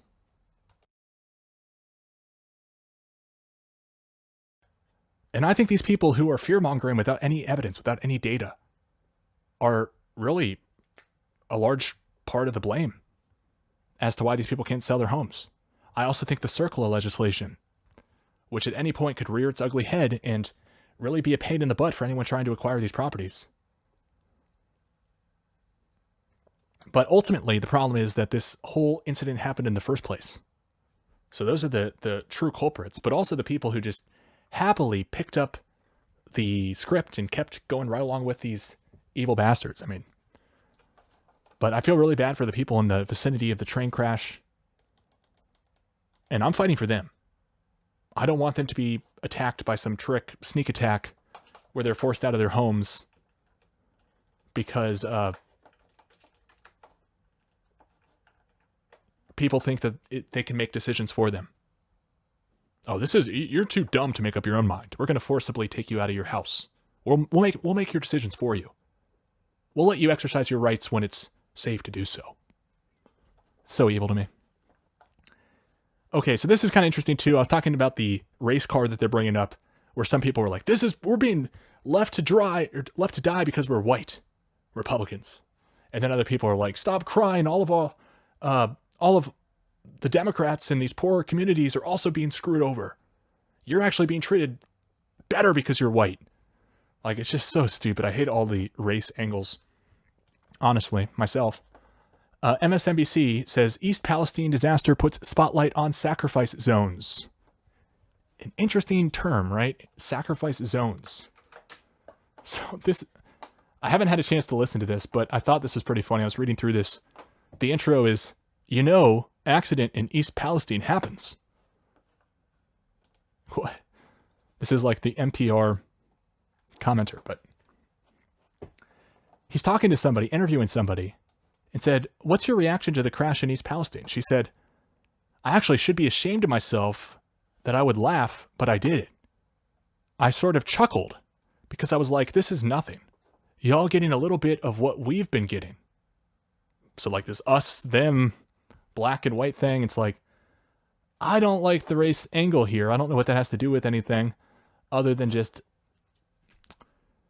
kind of playing off people's racism and trying to make this about race, which just seems very bizarre. But I guess everything is made about race for no reason these days.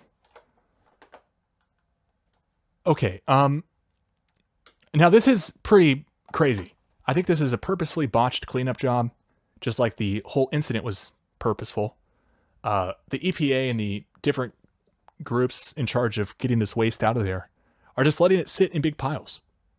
So I don't know exactly what was spilled. I don't know what's sitting in these big piles of dirt.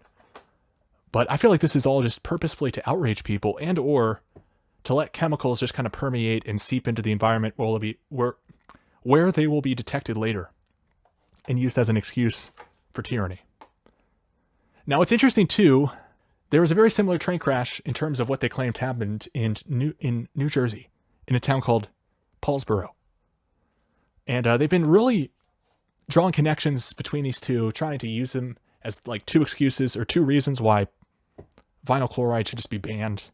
We can't just have this stuff being shipped around. So dangerous. Which isn't my take. I think this is all just spectacle for mass consumption to lead people to those conclusions. But what's interesting is they've been talking about this for weeks. Oh, it's just like Paulsboro, except for it doesn't look anything like it. Well, it turns out they're saying now the train that crashed was on the exact same route as the 2012 Paulsboro derailment. What are the odds? The exact same route. So maybe that's just where a lot of vinyl chloride passes through. But I just think that's just beyond bizarre. The same route. And this one crashed in like the middle of the United States in Ohio. The other one crashed on the East Coast in New Jersey. Hard to believe that they're on the same route. But maybe that's just, like the major artery for vinyl chloride. I don't know. Here's another one of these articles I saw, looks like more than a month ago. New Jersey mayor shares message to East Palestine, protect your citizens. Like, government, take action to protect the safety, right? This is always the excuse of tyranny. But it's interesting that, they kept drawing these parallels, maybe rightfully so, other than where they look totally different in terms of the spill. New Jersey, in relation to East Palestine. And now they're telling us, hey, it's the exact same route that the two trains were on. I thought that was interesting. I also want to point out all the groups that you guys are allied with if you are doing the Dioxin fear-mongering. By the way, anyone doing Dioxin fear-mongering, I unsubscribe, and I'm probably never going to watch them again. And I'm guessing in a couple years they'll come back around just like all these people on the last agenda who really didn't help out in the early days and were fear-mongering about a certain invisible particle.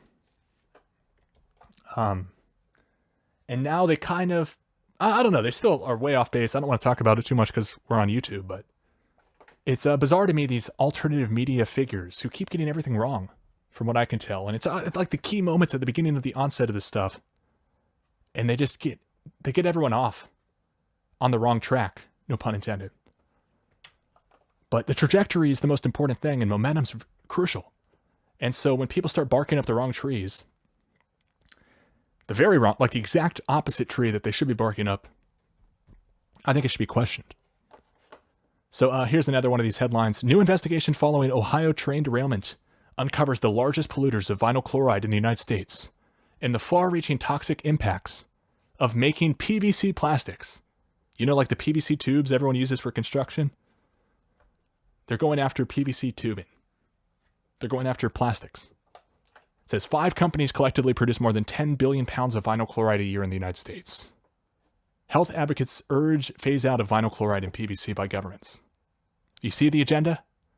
This is like sustainable development crap, where it's like, oh, we don't want you to actually be able to flourish, to develop, to prosper, to consume. No. We don't want to use any of our resources on the peasants. No, those are for the oligarchs. So I just found a number of these headlines. I just wanted to read these in rapid fire to show you where this agenda is going. It's all about the plastic industry. As this settled out and we can just watch the mainstream outlets shoot their shots, we see how this is being spun. It's all about anti-plastic, anti-vinyl chloride, anti-dioxin, which I think is going to be a long-term agenda of eco-fascism. I hope I'm wrong. Los Angeles Times says Ohio train derailment is a reminder of plastic's danger. So think about all these mainstream outlets that you guys are allying with. All of the dioxin fearmongers. The Los Angeles Times is a ridiculous rag. Absolutely ridiculous.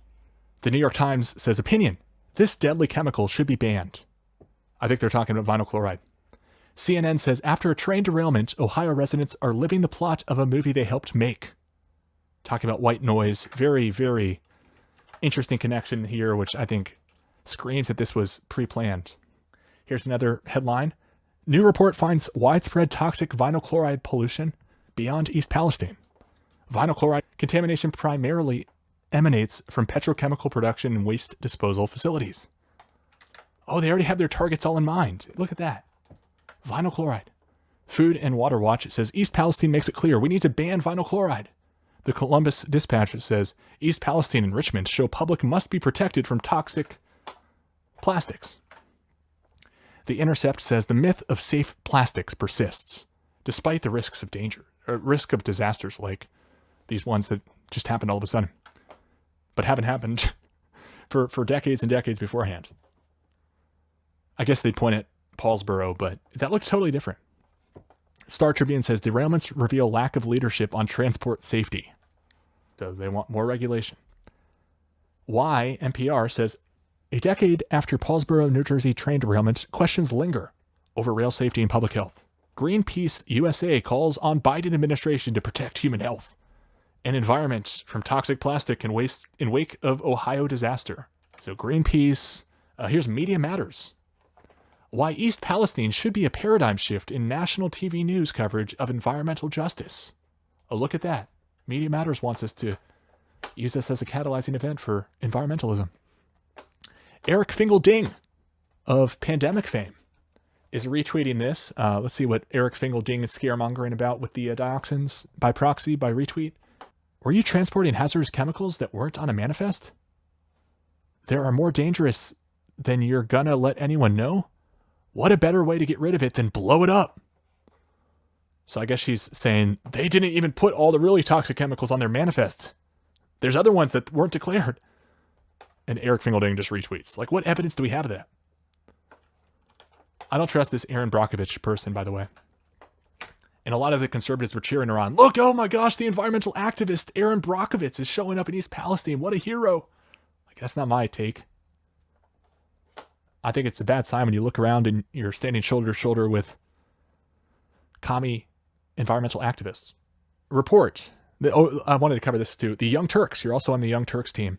Report. East Palestine soil loaded with toxic chemicals after train derailment. Well, the soil that they're shipping out of there as part of the cleanup did, but not the properties around there. I wouldn't say loaded if it's in parts per trillion. It's ridiculous. Plastics Today. New report warns of perils of PVC pipes for drinking water. Isn't that interesting? And there's also talk, I was looking through, and it looks like they're about to replace a lot of the pipes, drinking water pipes. I hope they do at some point. They're like, yeah, we got to replace these lead pipes, but, and they were talking about PVC. Oh, we can't use PVC because they're dangers. They're perils. Look what happened in East Palestine. I find this all very, very, very suspicious. This is another headline. Fast Company. They are sketchy operators. Massive Indiana fire exposes the issues with plastic recycling. So it's not just plastic manufacturing and production. Oh, the recycling itself is bad.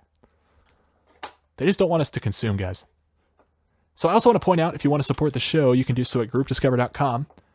Groupdiscover.com, we have a huge repository of truth videos, searchable archive. All the members can add videos, rate videos. The best videos rise to the top. And it's a great resource. It keeps the show alive. So if you want to support the show, sign up at groupdiscover.com. We have a sale going on. It's called, the coupon code is FREEDOM. FREEDOM gets you 50% off. Sign up with the coupon code FREEDOM. New members get 50% off. Groupdiscover.com is the website. And if you like these reports and you want to keep these reports coming, that's the best way to support the show. So check it out, groupdiscover.com. Thank you, everybody, for tuning in. And I'm also curious, let me know in the chat, what type of content people are more interested in. Here are your options. And this is in addition to, of course, me covering all the breaking news and doing the reports and showing you what I'm seeing out there in the news. But would you like to see more interviews? Would you like to have callers call in? Would you like to have live panels where we put the link out there and we let people come up and discuss what they're seeing out there, what their issues are, where they think I'm wrong, or if they want to challenge me or ask me questions? I think those would be fun. I think live panels would be fun. Oh, I want to remind people, if you want to catch the shows live, you can do so at timtruth.com. That'll take you right to my Rumble page. timtruth.com is my Rumble page. I really want to start doing more call-in shows and live panels.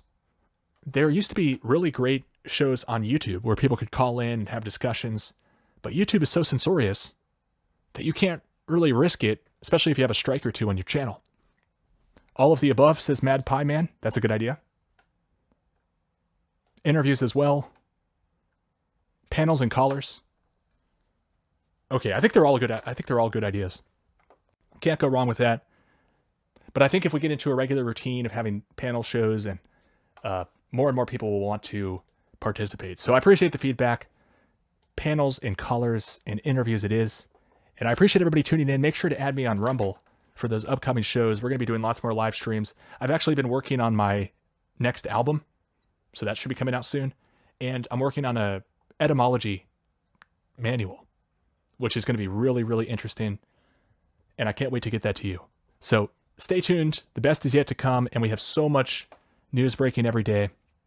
I think it's about to get really heated again. And we're kind of in this middle zone between agendas, although they are already ushering in this eco-fascist agenda with the help of a lot of people I trusted and I thought were independent journalists. But we'll leave it there. Thank you, everybody, and I hope you have a great rest of your day. Thanks so much.